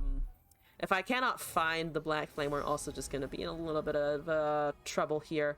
Let's go with Pot of Pain. They're going to probably cast Broadwing, so not sure how much this is going to matter. Except they don't cast Broadwing, which is somehow a thing that's happening. I mean, I guess we can summon the White Flame. I would like to get the Cycling Bout Securities, but we're not getting enough coins to do that. I think it's probably just White Flame. Depending on what they drop, of course. That is a... Ramp for Galio is not what I was expecting, to be honest. I was not expecting the ramp for Galio. You have a buff for that? No, you don't. What? Why did you trade? I don't understand why that was a trade there. But let's try and go with some more damage. Both are both buffing the Kale. 6 mana remain. If they just turbo towards... Ooh, dear. Okay, so we can stun that, which will work. Let's do this, because they only have a mana. Wandering Shepherd and the Black Flame. So we can begin to do the Mount Security stuff, hopefully. I will tag out a unit here, potentially, in order to just recast it, I think. Because I just don't want him to strike something. So we can avoid him striking and then just cast Black Flame Saga Seeker. At least we have that going for it. Or we can just pre-stun that so it can't do anything. They're gonna have a stance swap regardless, though. They're gonna have a stance swap, kind of, regardless of what I do here. Oh, I also do lose the Black Flame bout security this turn if I bother to deal with the Udyr stun. Or this Udyr recall, which I think is fine anyway. I will die when I am ready. I think that should still be fine. There's another wild mysticism. So they are just ramping for Galio. Interesting. Interesting. That's 2 mana. Oh, I could have double bout security there, actually. That would have been something to do, potentially. Maybe we can forge on the White Flame, actually, so that it can trade with the... Galio. Because we're looking at a pretty big buff for it, which will dissuade them from the Galio attack anyway, and they can't cast the stance this turn then. Yeah, okay, that was a fuck up on their part. That was a fuck up on their part. Thank you very kindly. This is going to bring us up to 7. That's still not quite enough to deal with what I want to do with the bout securities, unless I summon 2 without the Black Flame here, which is doable. That is potentially doable. There is a Galio, so we're dead. Yeah, we're, I think, fucking dead. I think that's it. Yeah, everybody's just going too fast for this. Everybody's going way too fast for this. Because even with a board like this, there's not much that I can do. I can't even attack with a 6/4 because the Udyr is a 5/9 by now. It has the advantage of it cannot be blocked by Galio, but that's unfortunately kind of it. We trade with the 2/5. We do not trade with the Galio, obviously. That's another fucking wild mysticism. Holy shit, they have every single wild mysticism. I like the ramp strategy though, because I mean, yeah, now the units are actually really problematic for us to deal with. That's just like a fucking issue. I think the Celestial Wonder and the tag out for one of our own units are probably going to be important here. Honestly, probably could have given that like Overwhelm or something and it would have been fine. I think now we go with this. It does give them an Anaka. And then we do have to deal with the incoming attack if we do this, which I don't enjoy. And the stances have already kind of contributed to his level up. So maybe the stun is better? I think the stun is still better.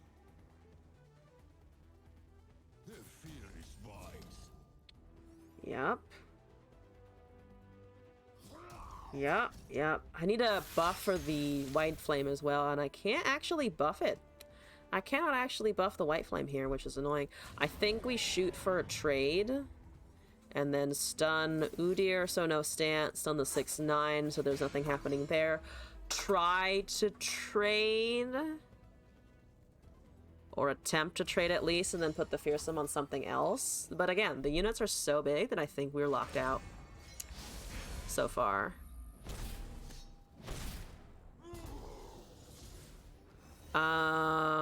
We can try. I mean, we can try the Black Flame. We can always try it because we have it at least, and then cast a few of them. There's the Galio level because of the Udyr is a 5/11 now.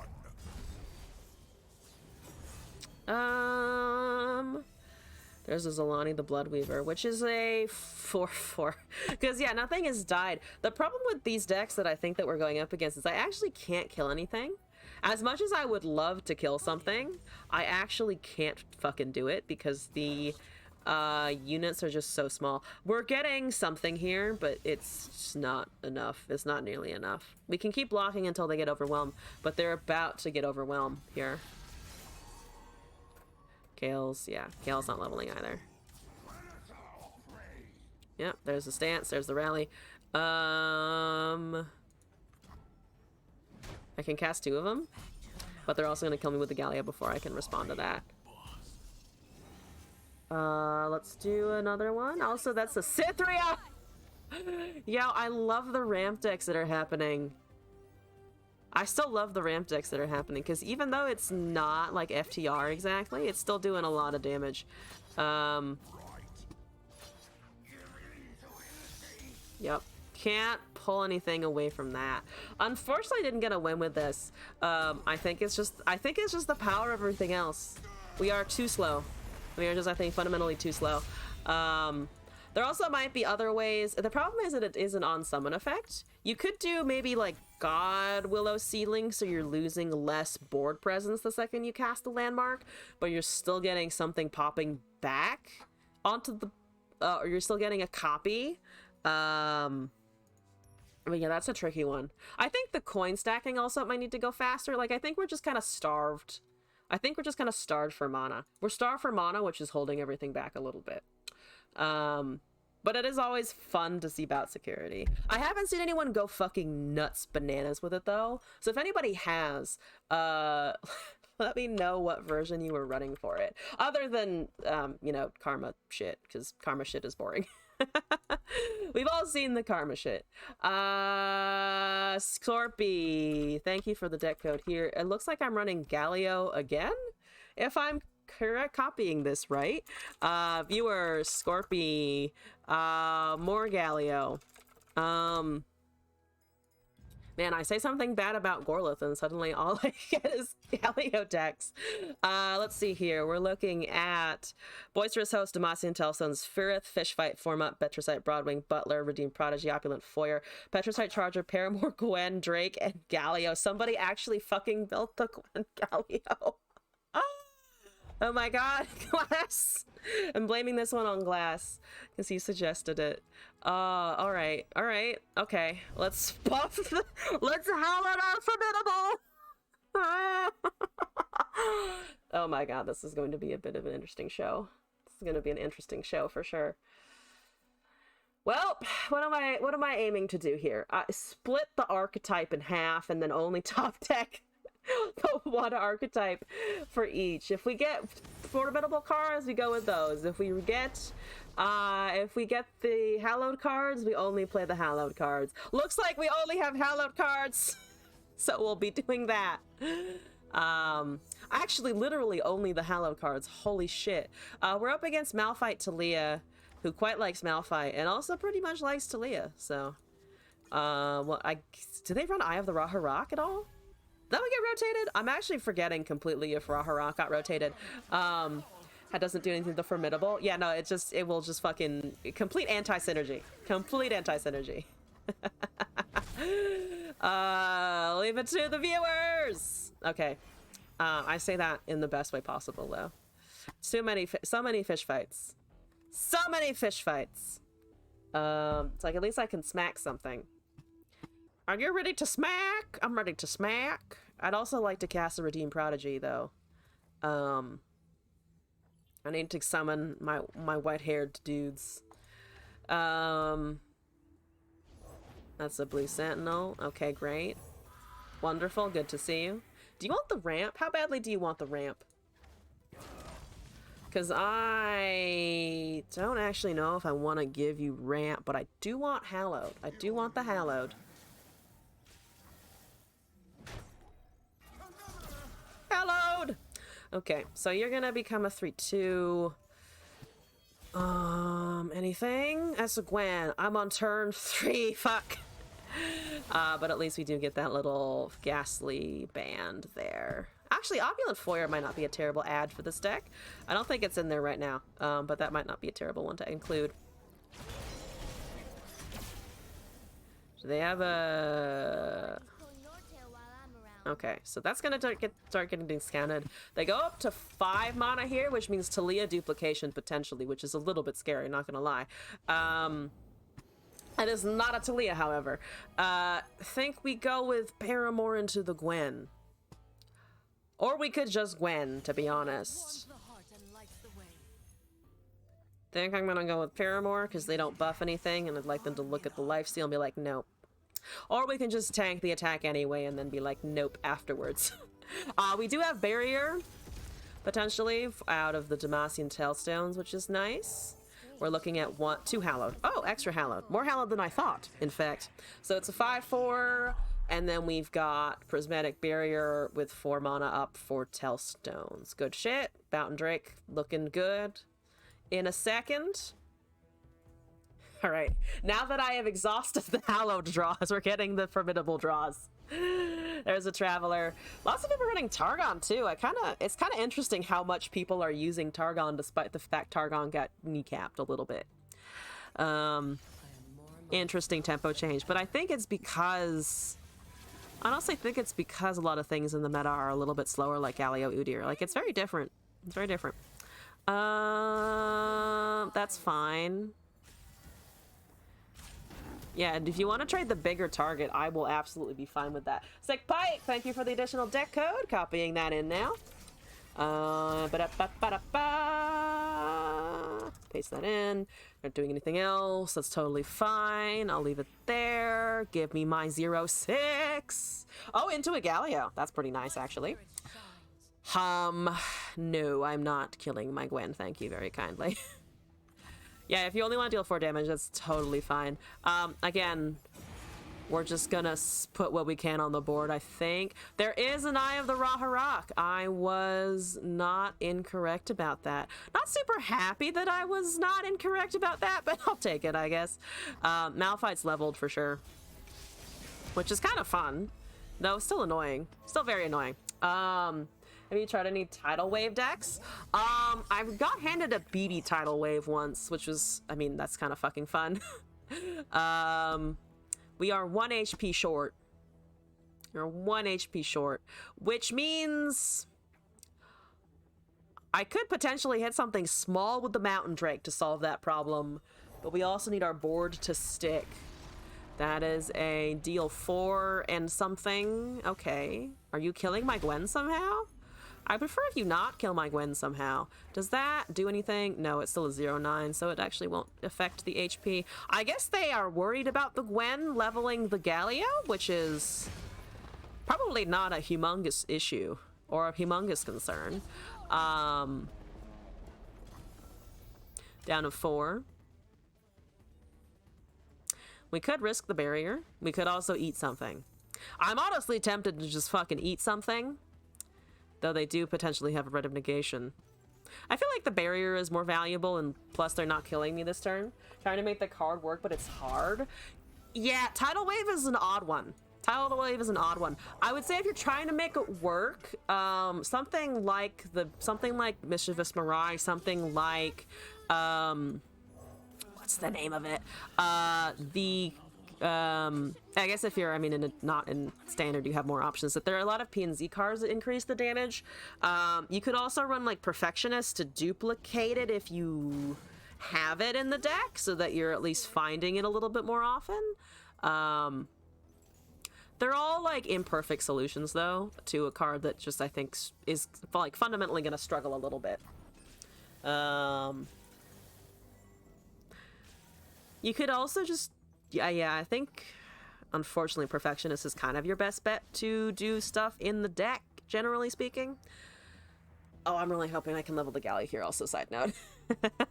Side note, if we could level the Galio, that would be perfect.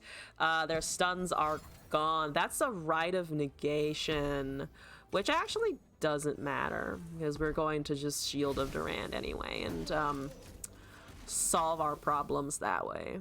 Or just cast another Fish Fight. I'm gonna cast another Fish Fight because fuck you in particular, actually. Controlled hidden zap, which makes it hard to draw it. Yeah, oh, if you're using Zap Spray Fan, that does make it harder for sure. I guess you could run... you might be able to do something like Unending Wave if you can afford the fleeting and the mana there. But that is also kind of an annoying one.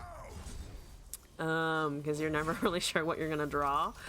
Let's do an attack. So Fearsome gets Hallowed. You don't need Hallowed. You don't need Hallowed, but the Gwen gets the Hallowed. So let's pull the little dude, I think. We're draining a couple things. We're dealing a lot of damage. Let's go, team. Let's go team. Is this what you see? Is this going to win me a ranked game? Is this somehow going to win me a fucking ranked game? Elusive PNZ card that predicts seems good in the deck. Oh, augmented clockling? Ah, good point. Yeah, I can see augmented working pretty well. That is what? 1 HP? No, it's fucking not. No, it fucking isn't. Okay. Down 20 damage in one go. I think this honestly is just a testament to how strong Gwen can be. Gwen is such a useful fucking card. Also, we got the rally here. But yeah, clockling is super powerful. For sure. I keep forgetting for some reason that it can also level things that aren't, or it can copy things that aren't units. For some reason I always think of it as a unit thing, but no, it's just whatever you find. How did I win this? Chat energy. Chat energies is how I won that. It's like a very good champion paired with like an okay mid-tier rock. And I think the good plus the rock equaled enough advantage to squeeze out that win. Good plus rock is that deck for sure. Moving on with the submissions here. We've got a video submission, not a deck. A video submission from Sky, and then we've got another deck from Sick Pike. So let's check those out.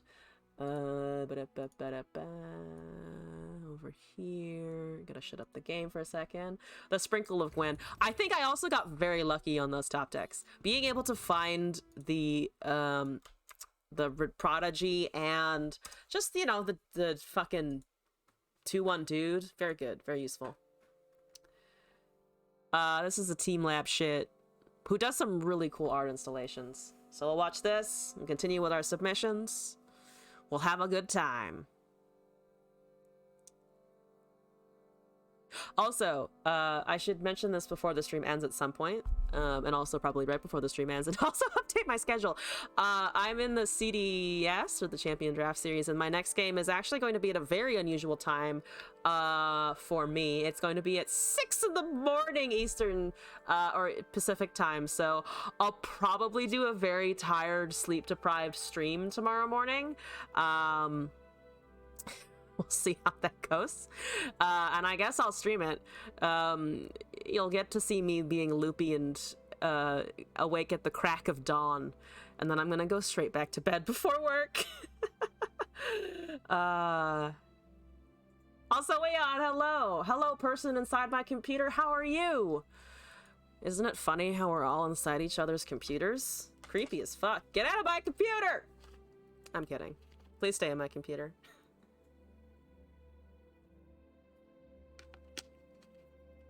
It's really pretty. Wisteria, right? Or some kind of facsimile of it. Also, thank you, Little Fox Paws. Yeah, I'm hoping it'll go well. Regardless, the games will be fun, even if I lose not only because of my decks, but also because I'm tired. I can lose because I'm tired and my decks are bad, you know?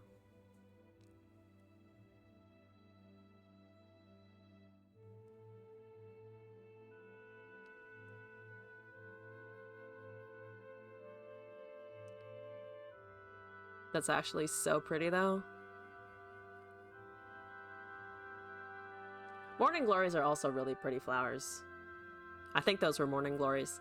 We had something like those growing up that would just like randomly grow on trees. Not a lot of them, but occasionally you just walk outside and be like, oh, there's a really pretty like trumpet-shaped flower just on this plant. Sometimes they grow on the porch, which is, you know, ideal and what you want, but other times they were just fucking fussy.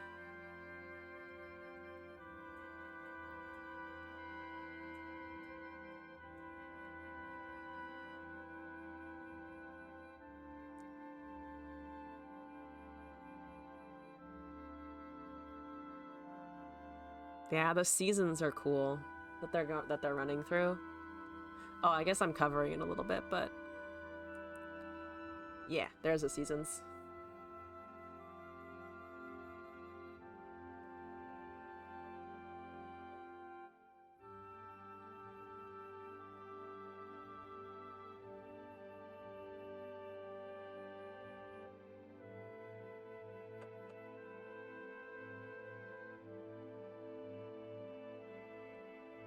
lilies, I think? I'm not the best with plants. Like, I know some of them. I can tell you that the elm trees are sometimes almost rubus, because I had to write that down so many fucking times. Whatever that is, though, not quite sure.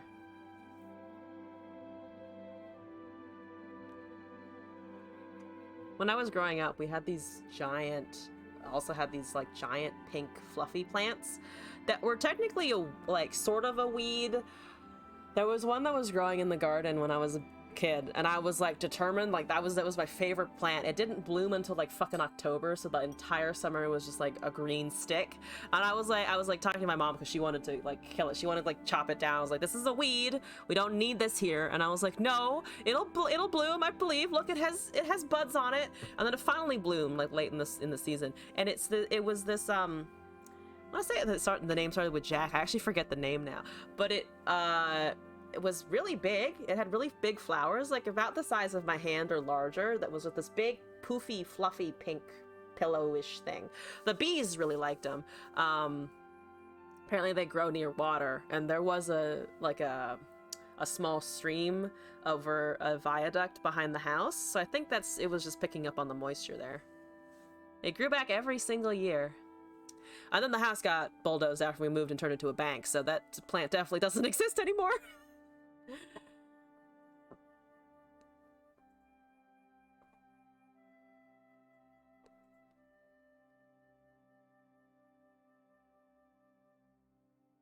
I know they're not, but those plants, the ones before this one, always remind me of fuchsia. They're technically annual plants, but you can keep them for ages. We had a fuchsia plant that got really barky and woody because it was just lived for so long. Like, it actually developed a kind of bark on the outside, which is unusual. They're usually softer and green. And it lived for like 5 or 10 years or so. Bloomed every year too. You take them inside, fuchsia are pretty stable. Or at least the kind of fuchsia that we got. I think it was like a $10 Walmart fuchsia. It just hung around for a while. It was pink and purple every fucking year.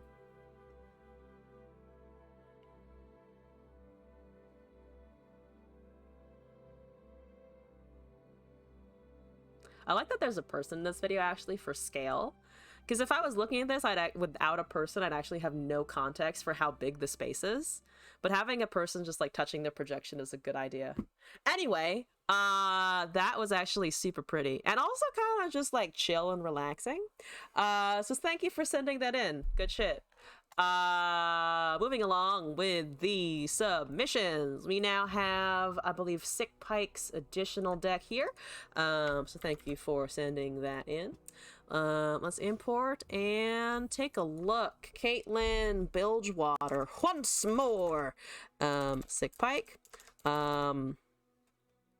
More booms from the ocean is what we're gonna call this one. I almost knocked over my microphone. In good form today. Yeah, let's keep the pulse fire. It has the fancy flash bomb animation. Bilgewater, Telstones, Crackshot, Corsair, Shell Shocker, Dreadway, Deckhand, Marai Warden, Monkey Business, Mystic Shot, Sting Officer, Caitlin, Gattalus, Misfortune, Funsmith. Oh, Funsmith as the card I was trying to think of actually. That you could potentially use for like Tidal Wave or something like that. It doesn't help you get it, but it does help the damage. Island Navigator and Shock Blast. So we're running like a MF Bilgewater aggro kind of scenario, but we're also just got Caitlin for backup, which is kind of great. We don't even have the Peddler, it's just aggro and Caitlin. All right, let's try this out. Badoop. Bap. Give me a person. Okay. I'm sorry, is that Gnar Aatrox? I have never known anyone to run Gnar Aatrox, so I'm actually curious as to what that looks like. What does that deck do and how does it do it? Because I'm curious. 1, 2, 3, 4. We might have the scout on our MF turn. Or on the turn after we cast MF, which would work for me, honestly. The Nartrox stream is alive and well? Apparently so. I didn't know that it was a thing that I had to think about, but I guess here it is. I don't know what they're playing. They have also never played. This is like their second game of Gnar ever, but they have more mastery on Aatrox than I think I do. So that's interesting. I'll also just deal some damage if you would be so kind as to take it to the face. If they Gnar after this, we kind of just ignore that and cast our... Oh, right. Gnar is 4. Not 3. My champion is 3. Knock-Attack. Are they running Knock-Attack for the Aatrox transform effect off of the World Ender? Wait, is Assimilate specifically a transform? I forget. Transform. Oh, they're running Knock-Attack to buff the Darken that are getting transformed by the World Ender? If I am saying things correctly, I think that's what they're doing. Also, we top decked a bird off of the Island Navigator, which is fun. That's super fucking fun. We're about to also try and deal some fucking damage here. That's a teeny dactyl. Feck off. Feck off with that, please. No, thank you. Please kill that. Please kill. Please kill. I don't want to deal with the teeny dactyl. Those hurt. And they're also guaranteed damage. Yeah, I mean, I think this is an open attack again. Do we go with the MF? Honestly, I would like to preferably keep the MF. They are taking away my lovely, thing, though, which very much sucks. I think we go with both of these. Is it worth trying to keep MF? I think it might be worth trying to keep MF here. So let's see what we can do. We're getting to the point where Mystic Shots and Catalyst and other things might actually be super useful. So that's exciting. Also, if I have to Mystic Shot a Teeny Dactyl just to avoid its ping every single turn, I will do it. So this is 6-5, and it does have impact, and also other things, and it's just kind of sucks. Nice crack shot Corsair, though. There is a Nur. Hello, Nur. Ha, Mirai Warden, I think. For blockers, we top deck. We get an Otterpuss off of. I should stop saying top deck. We got an Otterpuss off of that, which is actually pretty fucking good. I would say. I could have probably pranked before that, but I think we're just looking at. We're just kind of looking at damage at this point. Let's block there. We're going down to 11. I could Mystic Shot one of my own things, but I think we're just going to let the Otterpuss take the damage, go with the Crack Shot Corsair, attack with the Island Navigator, and hope that that's somehow enough. What do you got in hand, by the way? Terash. We're going to make that Pokey Stick 4 mana. Just so it is a pain in the asshole. Let's get this Island Navigator going. I'm not sure if we care about being at 11 if we can win. Though I'm not exactly sure how likely we are to be able to win here necessarily. Though again, MF is a very good card. MF, good card. Oh, Mystic Shot, also very good card, yes. That's also 5 damage from a 2/4. Which is kind of incredible. Please do not kill my misfortune. Please do not kill my misfortune. She's about to level. It's gonna be beautiful. That's a knock attack. That is not, unfortunately for you, a kill on my champion who is leveling. So it looks like we might be very much okay versus the Nartrox. Never thought I'd have to say that I went up against a Nartrox deck, but you know, here we are. We could also rally technically. I don't think we need to rub it salt in the wound though. So GG. That was so quick. Holy fuck. Thank you for blasting. Thank you for blasting. Ow. That deck hurts. That deck just really fucking hurt now, didn't it? I kind of want to do that again to see how much that was a fluke. Because if I can get it to be not a fluke, ooh. Maybe I just want MFTF back. I don't actually want MFTF back. I did enough aggro climbing last season, because that's how I got to Diamond last season, but, I mean, it's MF. If you can level her, you can feel the power of the boob and the oversized hips. And also, to be fair, she's also kind of a great character from what I remember from Ruin King. So it was just a great package. That is unfortunately set karma, so I think my glory days of this deck may be over. Though I did find an MF again. I found 2, in fact, which is a little too much. But that's another curve. We are on... We're gonna have MF on 3 on our attack, which works for me. Thank you for the attune there, buddy. Okay. Shelly doing work. I've never read this before. My greatest strength is probable my command of the common people, and also apparently my spelling is really good too. Thank you. He's so cute. Okay, please don't kill my shit. Thank you very kindly. Yeah,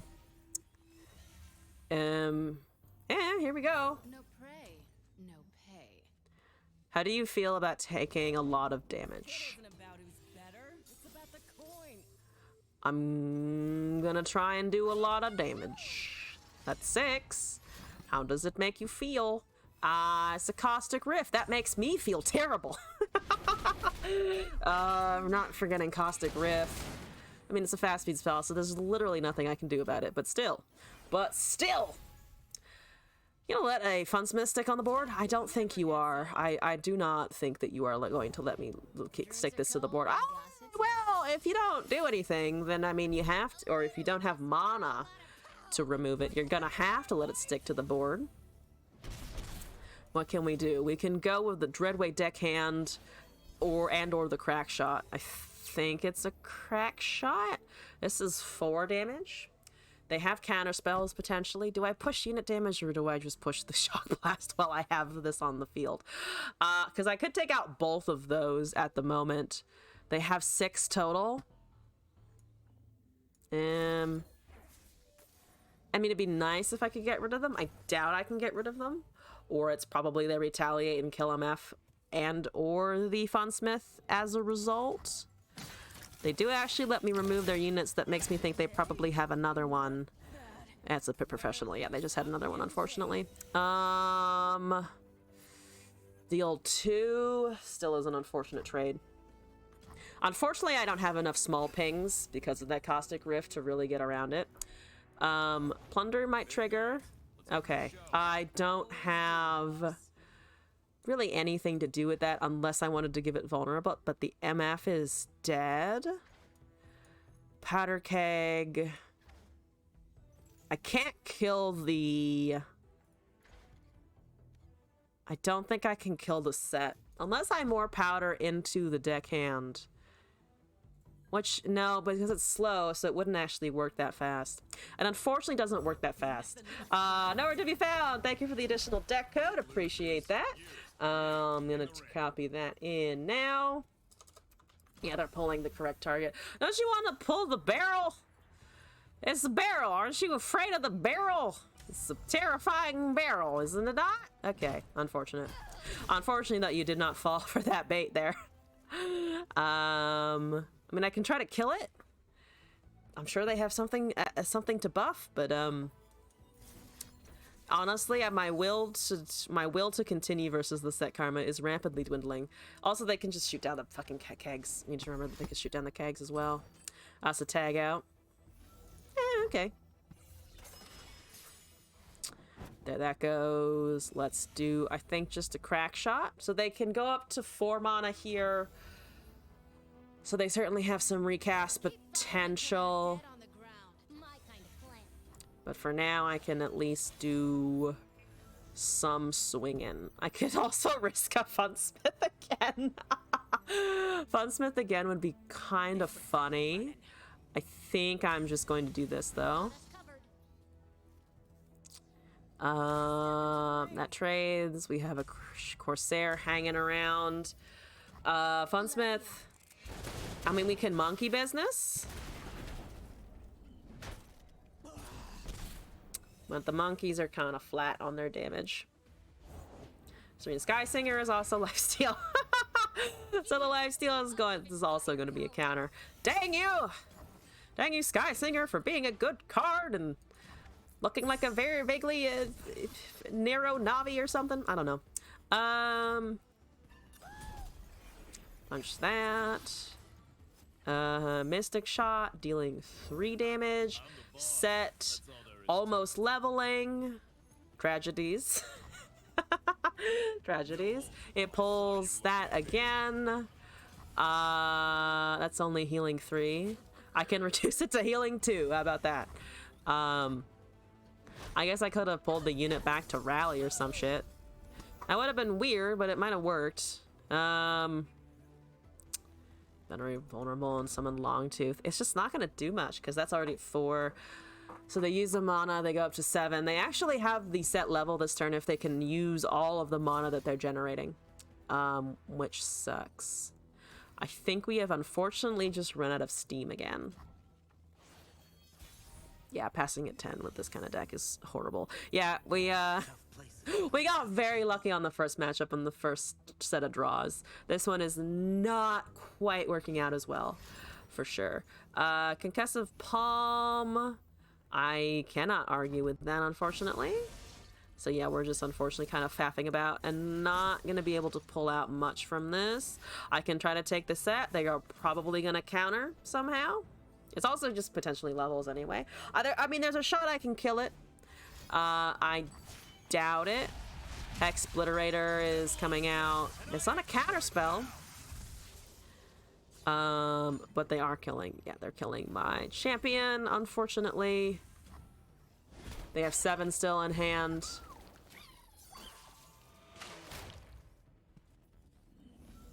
If I try to take it, I'm assuming it's another stun. There's the coin refill. They could also cast Karma here. It might also just be a Karma. Place your bets is fine. Or, I mean, it's at least as fine as we're gonna get it. Obliterate. Yeah, that's unfortunate. I can point this at a unit. It doesn't matter. Showstopper already. When I first saw Showstopper, I was like, man, I really like the Obliterate, and I actually haven't cast a Showstopper since I think the release date, because it just feels so strong. I'm gonna hit my own face. That is the Chad way, hitting your own face. Formula is fine. Oh, so you're also gonna waste my fucking time? You realize where I'm pointing this, right? Oh, why did this Karma set players always insist on wasting my time? Like, here's the thing. Do your combo, sure, whatever. Everything else was fine. Why are you literally just BMing me? Why do you have to be an asshole? Like, you have to have done this 40,000 times by now. What the fuck is the point of that? Like, if somebody is faffing about to pull off Catastrophe, sure, who gives a shit? It's fucking Catastrophe. I would literally pay them money to play Catastrophe in some contexts. Who finds joy in the set Karma by now? Like, who finds the joy in BMing an opponent with set Karma? It's the most boring thing. It's literally the most boring thing. I would argue that there is no deck in the meta that is more boring than set Karma. If you're playing it to climb, whatever, who gives a shit? It's the climbing deck. But it's also fucking boring. It's the same 5 cards on repeat until somebody dies. Anyway, I will put the salt back in the salt mine and then dig it up again on the next game, probably. Nasus Ionia, though, should be a fun time. The dog goes to visit some trees, which is, goes to visit trees, which is how I imagine Nasus would be if he went to Ionia. I'm just like, ha! There's a lot of trees over here. It's not the desert anymore. Nowhere. Let's see. I'm gonna change the loadout, see what we get. This is going to be an interesting deck. Never mind. Nowhere, you've given me another set of interesting shit in a pile. Which should be fun. Let's do Piltover Rooftops. Let's do I would have a Sand Bailey. If we're gonna go Shurima, we should probably do at least a sand. A single sand. And then we have corrupted stuff.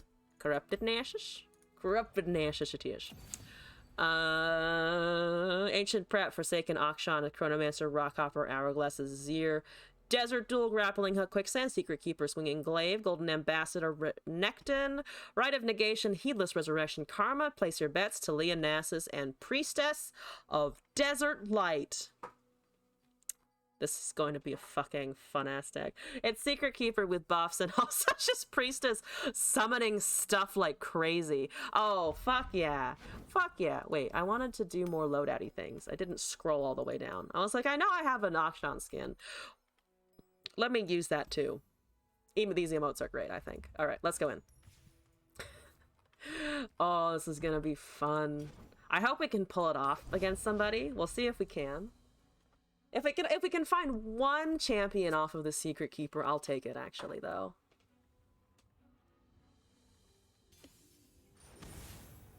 Or Priestess, that'll be good. Zed Gwen has been out of the meta for a little bit, but interesting to see it again here. Let's keep an Ancient Prep to see if we can find a Secret Keeper. You like Zed a lot. You like Gwen a whole lot. They've played Gwen as much as I've played Teemo, which is a lot. Desert Duel, he's listed none of those off to start. Boisterous Host is there. We're gonna have a Brock Hopper eventually. We're probably not gonna pull anything super powerful with it. Yeah, I mean, it goes down, I think, so that we can block Redeemed Prodigy. Because we don't want that doing stuff anymore. Oh, I forgot it would actually give that vulnerable. We still need the unit to block, though. We don't have Place Your Bet, so we do have a 2/2 incoming and a top deck. Come on, Secret Keeper. Come on, Secret Keeper. That's the Karma. That's not a Secret Keeper. Okay. Let's go with Golden Ambassador. It's gonna have to hit Allegiance, though. How confident are we feeling in Allegiance today? Do we just yeet it? I think we just yeet it and hope. It does block Fearsome, but they're not really doing Fearsome, they're just kind of doing stuff. We actually hit Allegiance, and we found an Azir. Fucking incredible. Go Ambassador. Let's trade here, and trade into the 2/1, I think. We have the Azurbo. We're gonna probably predict off of the landmark. We could also draw for coins, but we're starving for units. I'm still surprised they actually haven't cast a Zed yet. I'm surprised they haven't cast a Zed yet. Swinging Glaive. I can Glaive a champ. Probably don't want to Glaive the Karma there, but let's see what they do after Ancient Prep. Talia, Secret Keeper is finally around. Thank you very kindly. If we get a strike on him, which we should be able to do, that's gonna be terrifying though. That's gonna be fucking terrifying. Black Flame Zed. Ah, man. Rough. Fucking rough. Yeah, let's just go with this. Let's see if we can't get some kind of buff on him, I think. Glaive Azir is funny. The 5/8 Emperor. Let's go. I'm telling the people that they've seen a lot of fucking sand today. Alright, let's buff you. Spell Shield seems great. Let's go for that. Are we alive until the next open attack? They have ephemeral copies of the 2 Ghost Ghastly bands, and they have a Zed incoming, so we might also just die, which is unfortunate. Because that's an 8/1 there. If we block a Zed, technically we don't die. I think we're gonna have to try something like this. Also, ooh, Master, congrats on the day off. It is pretty nice. Welcome back, by the way. Do not vengeance this, please. Do not vengeance that, please. Can we get that to survive? I'm at 1 HP, they're at 18. I'm doing great. I'm doing great. They don't have Relentless Pursuit with the Gwen, so that's always a good thing. Yeah, come on, Priestess. Come on, Priestess. Come on, Priestess. Give me something good. We got an Akshan. Hey, this is okay. It's actually not too terrible. Heedless Resurrection is there. We could place your bets. I think I'm just gonna go with the quick attack and also the Azurbo, because we're leveling. Yeah, we're leveling Azir. You know, the easiest way to level Azir is to put a swinging glaive on him and run Secret Keeper. That's the ticket. That's the fucking ticket. Yeah, okay. So we have to contend with 4 units next turn, which is just really, well, no, actually it's going to be 1, 2, 3, 4. We have to contend with 5 units on the board next turn, which is just really bad. That's just really bad. Oh, 6, because they also have Chariot. It's 6 plus Chariot. Oh, God. Okay.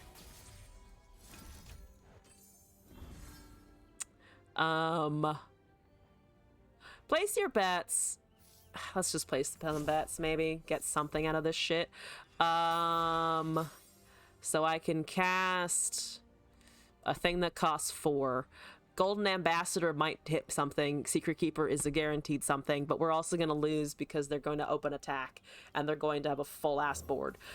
So, here's a Secret Keeper, and we're going to just pretend that that's enough. As the Luminant Glen Keeper, that's irrelevant.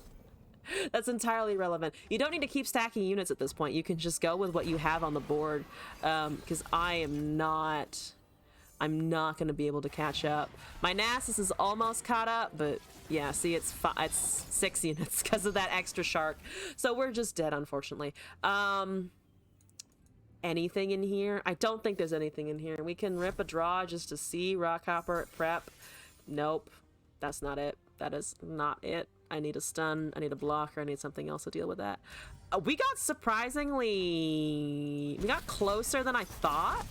I wish I had been comfortable casting the Secret Keeper before the Priestess of Light for the potential of a really high rolly champ. But I think they were gonna shit stomp us regardless. Also, if we had found not Azir and gotten like an Akshan to give us the landmark faster, that might have helped because we were targeting a little bit with the glaive. That is a Yuumi Soul deck.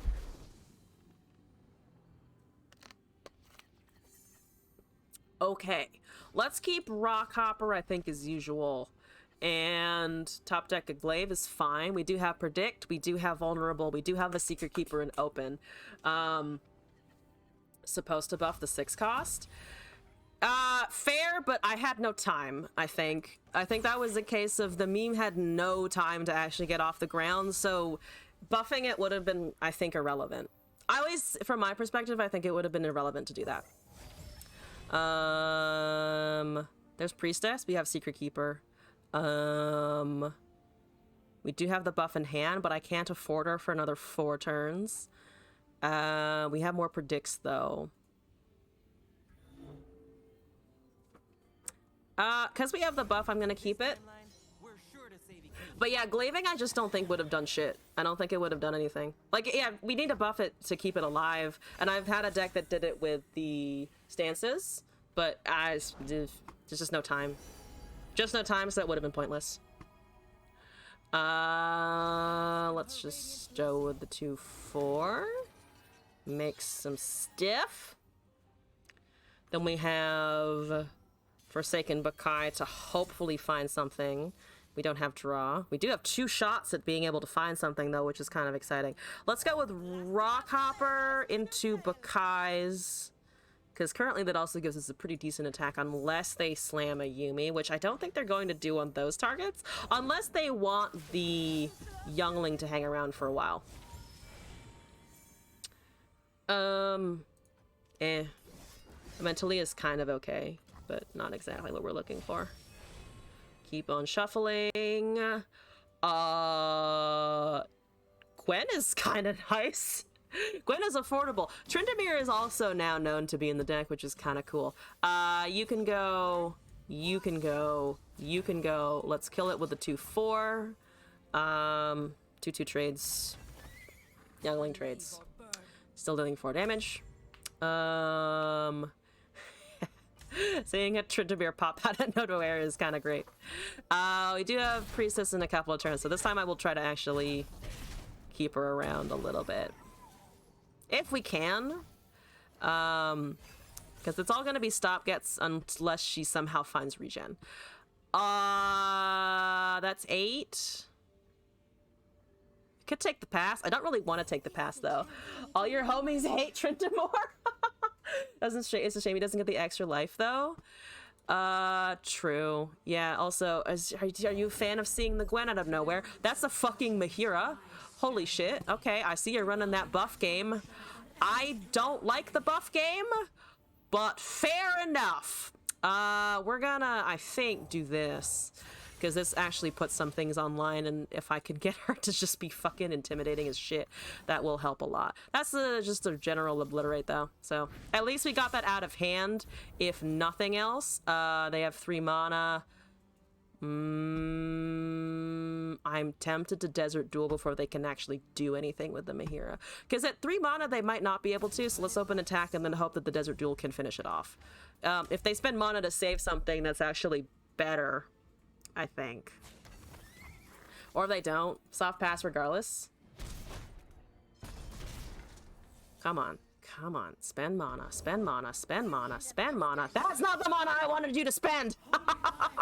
That's a 5/5 elusive now. Should have cast it before, I guess. Love that angel. The angel is very good. Let's at least kill the other thing if we can, just so that it's not around, I think. Do we have quicksand? We don't have quicksand, do we? So that's also gonna kill everything. We need we actually do need something like the Tryndamere back. We've got the priestess. I'm not gonna buff it here because I can't. We're just gonna get a unit out of it. If it lives. I think it should live unless it's silenced immediately. And then Chronomancer hopefully into something. There's obliterate, so irrelevant. Okay. I guess Chronomancer, but we're not drawing is the problem. And that's just, we've lost from here. So that's gonna win the game. Can we get anything? Heedless Resurrection is gonna give us what, Gwen here? Again, it's just gonna be too late. I don't want the Talia. I think we probably want something else. Though I don't think I can threaten lethal unless we find something really like giant. But even the Tryndamere I don't think is enough. That's gonna be 10 power next turn, I think. It's not gonna level.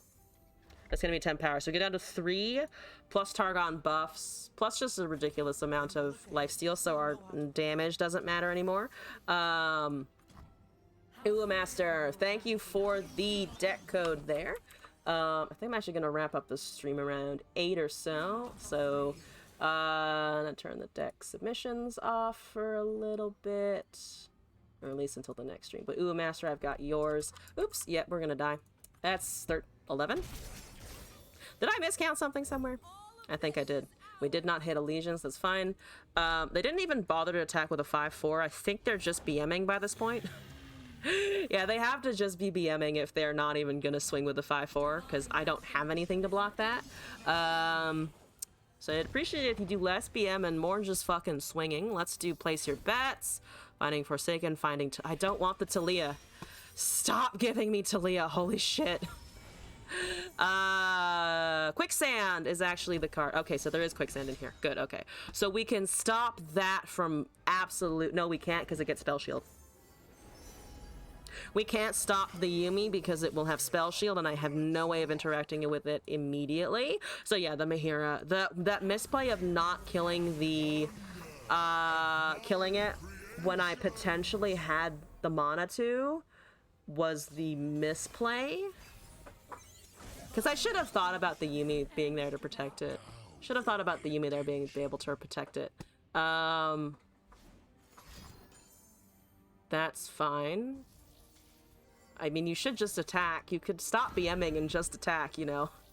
You can also just swing. Thank you. Okay, yep, there's the spell shield. Would need 2 fast or 2 burst speed interactions. We don't have that. So, there's a 2020 Mahira. Not something you see every day though, so fair enough. One more attempt on this. We got the Secret Keeper. We got the predicts. I might have blown the predicts too fast, but again, it's just irrelevant versus a buff deck. I needed... Maybe I should have taken Tryndamere, but I also didn't anticipate the Gwen just getting obliterated immediately. Clockling is good. Let's actually mulligan for Secret Keeper. If we can't find it. We got Golden Ambassador. There's a Nessus, unfortunately. Finding Renekton. Let's take a Bakai. More chances to get what we're actually looking for here. Mono Viego P and Z. Does put me slightly on edge because I'm not positive what they're doing. None of those things, actually. Day went pretty well. It's really beautiful outside. Went to go do laundry, do some shopping, got some errands done. Good shit. Productive shit for a Sunday. How about you? 2-2. Is the Chronoman? Give me something. Come on. Come on. Come on. Give me something here. None of those. Absolutely none of those. Ancient Marduk, hello! Welcome to the stream and to the chat. How is it going? We're attempting to do a very memey Secret Keeper deck, so we'll figure that out later. Yep. Glimpse Beyond, go.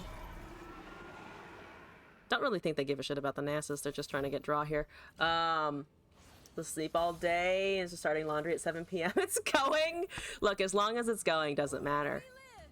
We do hit fucking Allegiance and get a 6-6 Renekton. So that was a pretty good pull, I would say. That's going to be a 2-2 missed. Can we swing here? I can swing with a 3-2 and then trade into the 2-2, so that's probably not going to be super irrelevant. That's an Ancient Prep again. Again, we could... wish I could find the thing that we're actually looking for, but apparently not. Augmented Clockling... I think let's just go with a 6-6. He's with us, right? I love her voice line reaction to Renekton. What elo? I'm in Diamond right now. Was climbing a little bit to Masters, and then the viewer decks took over. So right now, just kind of enjoying some memes in Diamond and America server. Yeah, can't do anything about that. That should just be a dead Renekt. Or a dead 0-2 upon this Renekton unless you have a Glimpse Beyond. Or that! That also works. Thank you for the follow, Ancient Marduk, by the way. Appreciate it. Yeah, Overwhelm Husk is scarier on things like Viego that can happen, but I think we do have an open attack here. So get fucked, hopefully. We don't have Vulnerable for him, he's just kind of there. He's a filler. He's there for some filler. I do have Desert Duel if they cast... What's Viego going to be at? He's going to be a 8-7, however, because of the 2 miss. No? I'd like to hold on to that. Oh, yeah, I think we just kind of hold on to that. Excuse me, pardon me. No!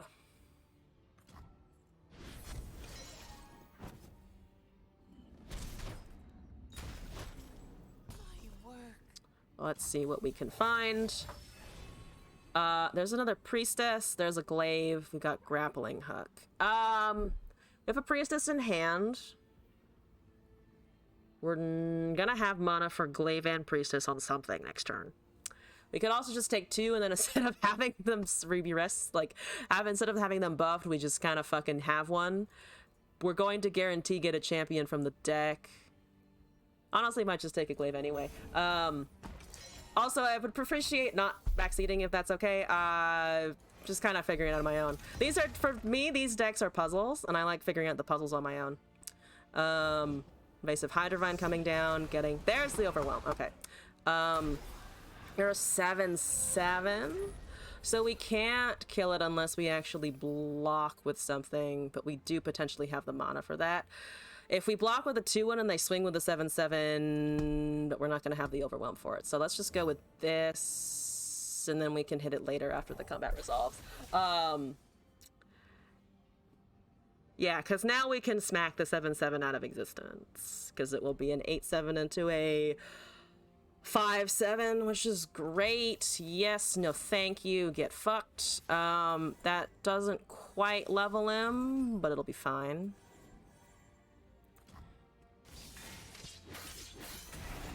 Then we can buff him. How's the Nasus 3-3? It's killed exactly one thing out of all of this. Let's do this. Fighting Black Rose, hello, welcome back. How's it going? Let's do spell shield, protect the croc. Please protect the croc. The croc is currently doing stuff that might be useful. There's another glaive. I really want him to hit things, but unfortunately I just can't get the challenger anymore super easily. We can cast the priestess, we could cast something else. They have 8 cards in hand, which is honestly a surprising number of cards. I might just go with these two. I mean, it is an 8-2 with Overwhelm, to be fair. And then it will give us the effect off of something. They still have to think about it. They're down to 7 this way. We have you. We have the thing. We might be able to get a couple procs off of it. Scary women off of eHarmony, so okay, I guess. Oh my god. I'm pretty sure I spooked a bunch of dudes off of OkCupid when I was using it, you know? I was not ready for the OkCupid interactions when I was using it. Okay, that's unfortunate. What are you getting back? Camavorin, right? Yeah, that sucks. That's a big ol' suck. Yeah, let's buff you. And I guess also give it a +2/+1.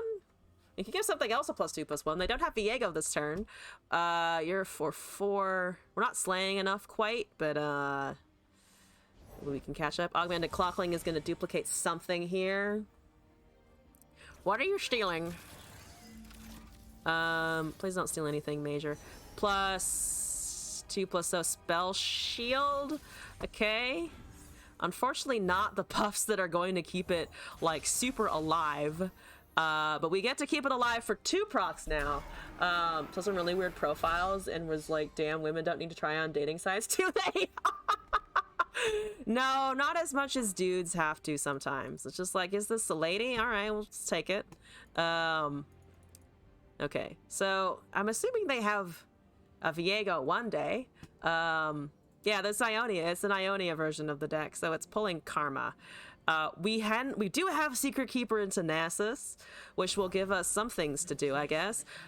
Do they have Viego or not? I am confused. It doesn't matter. We're almost enlightened. So if they can't kill the Karma, we're also gonna get spell duplication at some point, which should be fun. That would be fun. There's the Viego, as expected. Finally, he does show up.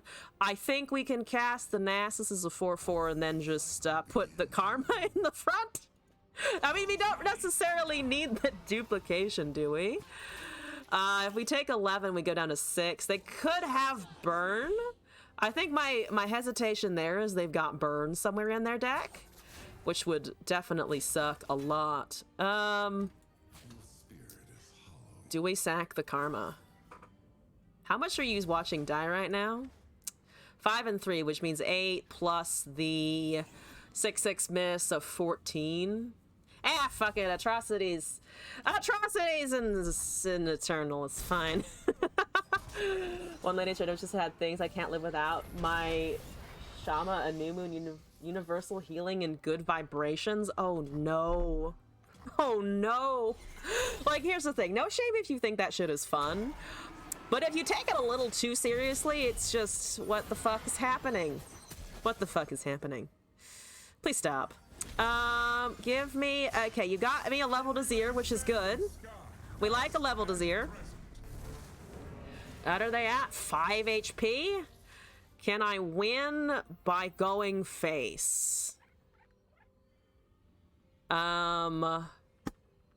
Can I win by going face? Let's see. They have 2 would go through, and then they would also have we'd also have to deal with they'd also have to deal with the bird. Bird is 3 damage. 3 damage plus 2 is 5, actually, so we might be able to open swing here. If they have removal, they've got removal. You still ended up messaging her. If you go missing, I will know why. Oh god, hopefully you don't just straight up go missing. I'm gonna just risk an open attack because of the Azir's little uptick on the sand soldier.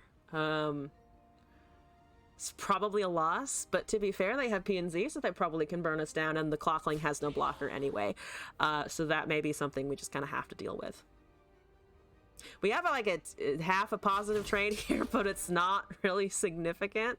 Yeah, here's the point where if they can kill the 2-1, we obviously lose the next round.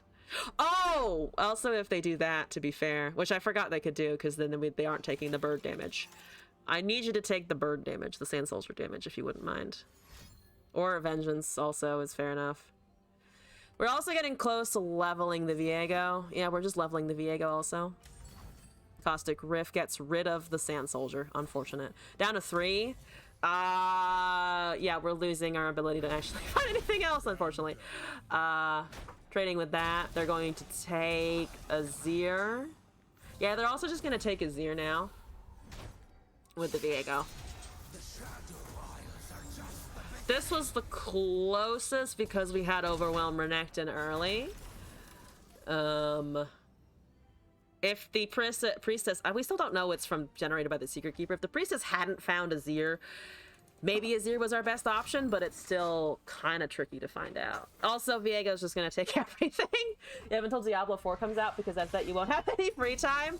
You know, I gotta appreciate the honesty there of just like, I'm going to be available to do stuff until until this thing happens.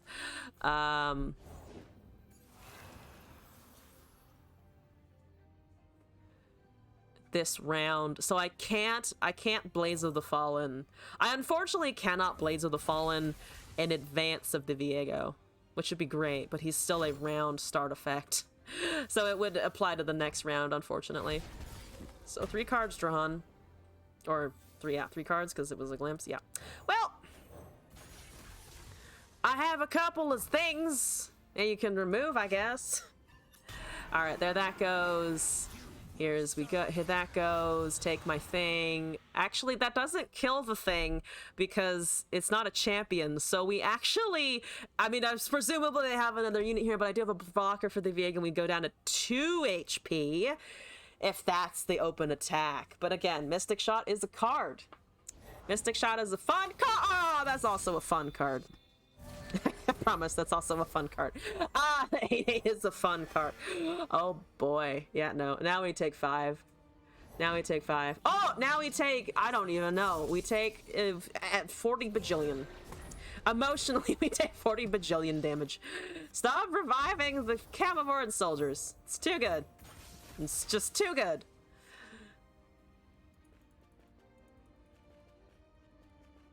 You want to attack? Come on, you can all attack. You don't have to choose the units individually. You can just slam it.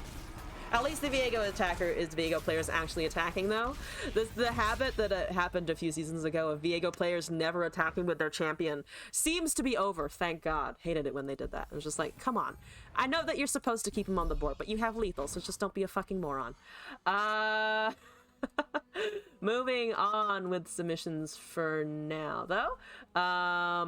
Let's see here. We've got... Uwu Master, I believe, because I think that was 3 attempts. Yeah, first attempt I didn't buff it. Second attempt we just kind of got stomped. Last attempt we got the closest. I think actually I kept seeing Renekton. I think it was a problem of an issue of I kept seeing Renekton weirdly enough, because I kept thinking, oh, if there was some synergy with him, it would be maybe easier to control the game earlier on, but then you also have to find him. So yeah, I think the issue with that one is I just couldn't find a champion to super stabilize with early.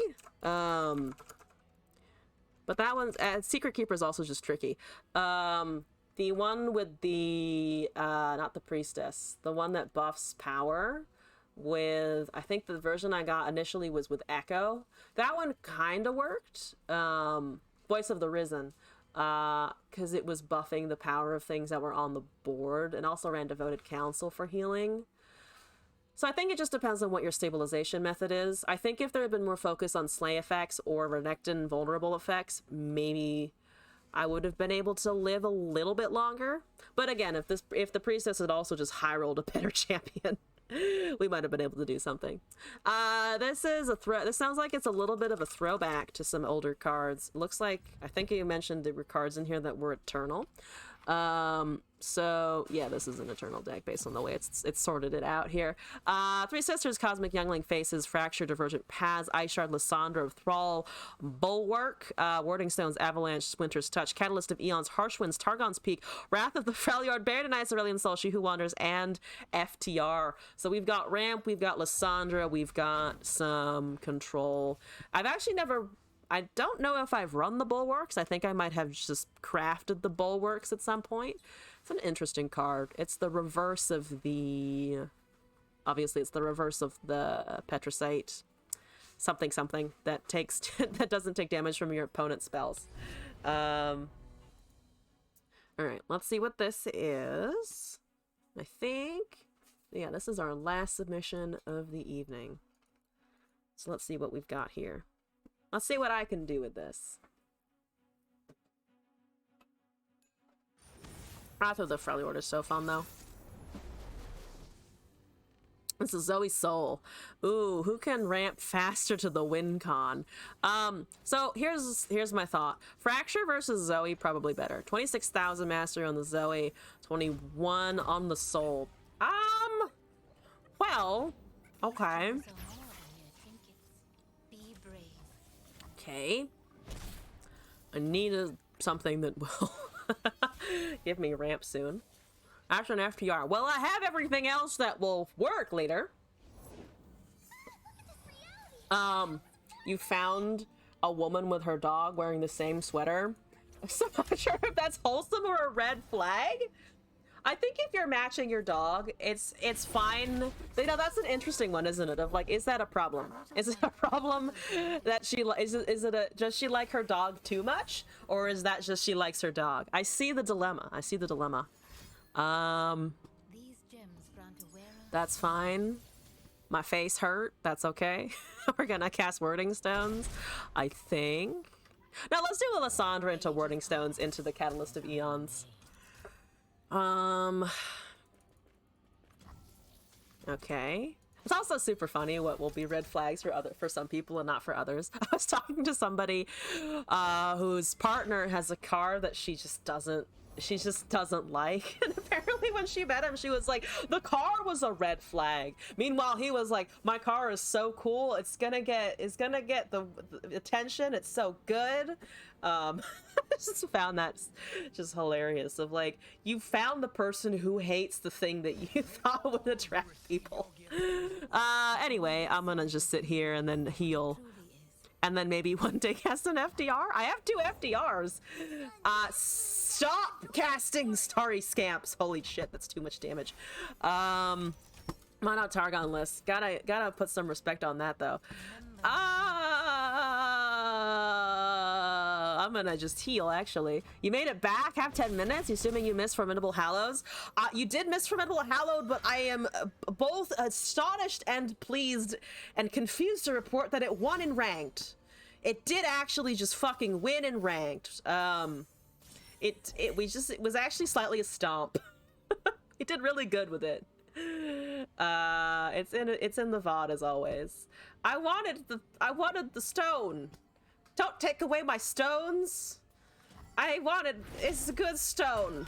Also, think about how fancy Wrath of the Freljord would have been if I merely had mana. I do actually just barely have enough mana though. So here we fucking go. Mana time!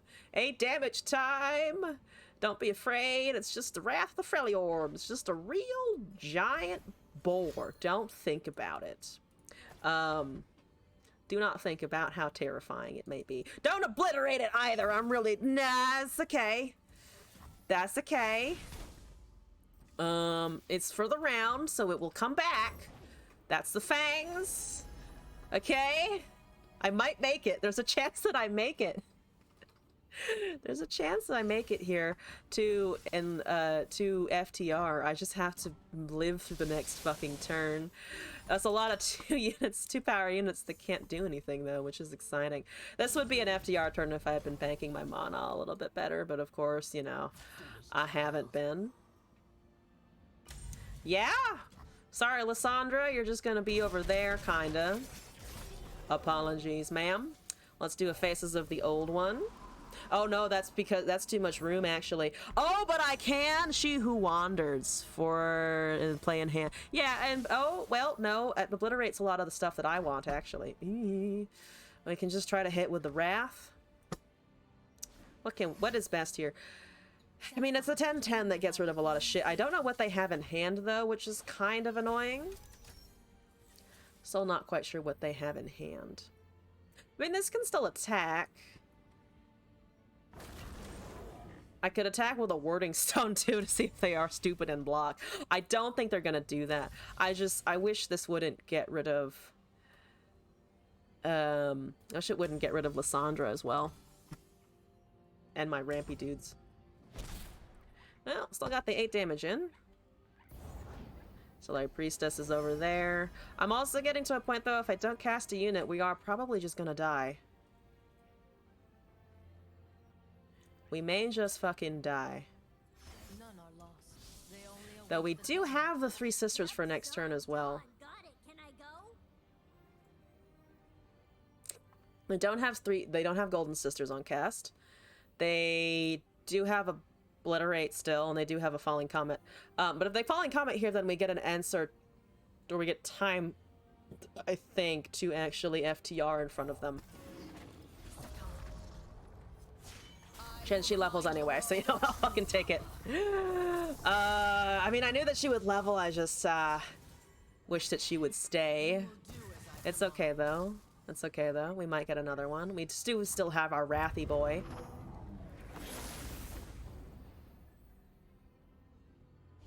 That's a warrior. Fair enough. Fair enough. So my boar may be dead. That's okay. That's a wording stones. Don't need that. Would like to FTR?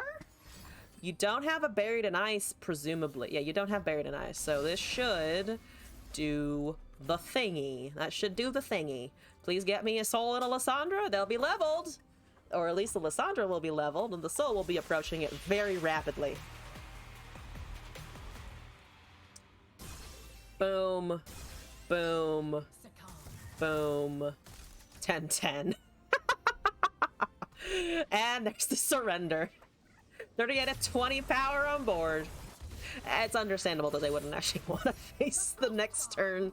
Though I would have been super fucking tempted to just wait for another FTR to show up. Also, we're on the premium quest for the Thrall Bulwarks that I have. Thank you for the bonus bulwark. Bonus bowl! Which is just the stream. It's just bonus bullshit is the stream. But on that note, we have hit about 3-hour stream, and we also have hit the end of the submissions today. So I think I'm gonna call the stream there. Do not forget that next week is the Eternal Poro Cup. So if you would like to check that out, there is a $150 prize pool and a Poro plush, which is not next to my desk at the moment, but you can win a small, it's, well, actually relatively big Poro plush if you get first. And it'll be next Sunday at 10 at Pacific time. Looking forward to it. Eternal format, Mimi deck building conditions. This is the Poro that I was talking about, that Glass just threw at me. This one I called Flufferton, and it's very adorable. I will be back tomorrow at 8 p.m. Pacific time for the usual shenanigans. I will also be live in, what would that be, 10 hours from now. I will be live 10 hours from now for a very probably short, sleepy stream where I play a Champion Draft Series match. Against, I believe, Capitas Circuit, Brazilian player, which is also explains some of the time zone issues. But that should be super fun. If you're awake at 6 a.m. Pacific time, I'll be here. But otherwise, back at 8 p.m. tomorrow. And then off Tuesday, Wednesday, back Thursday, Friday, the usual schedule.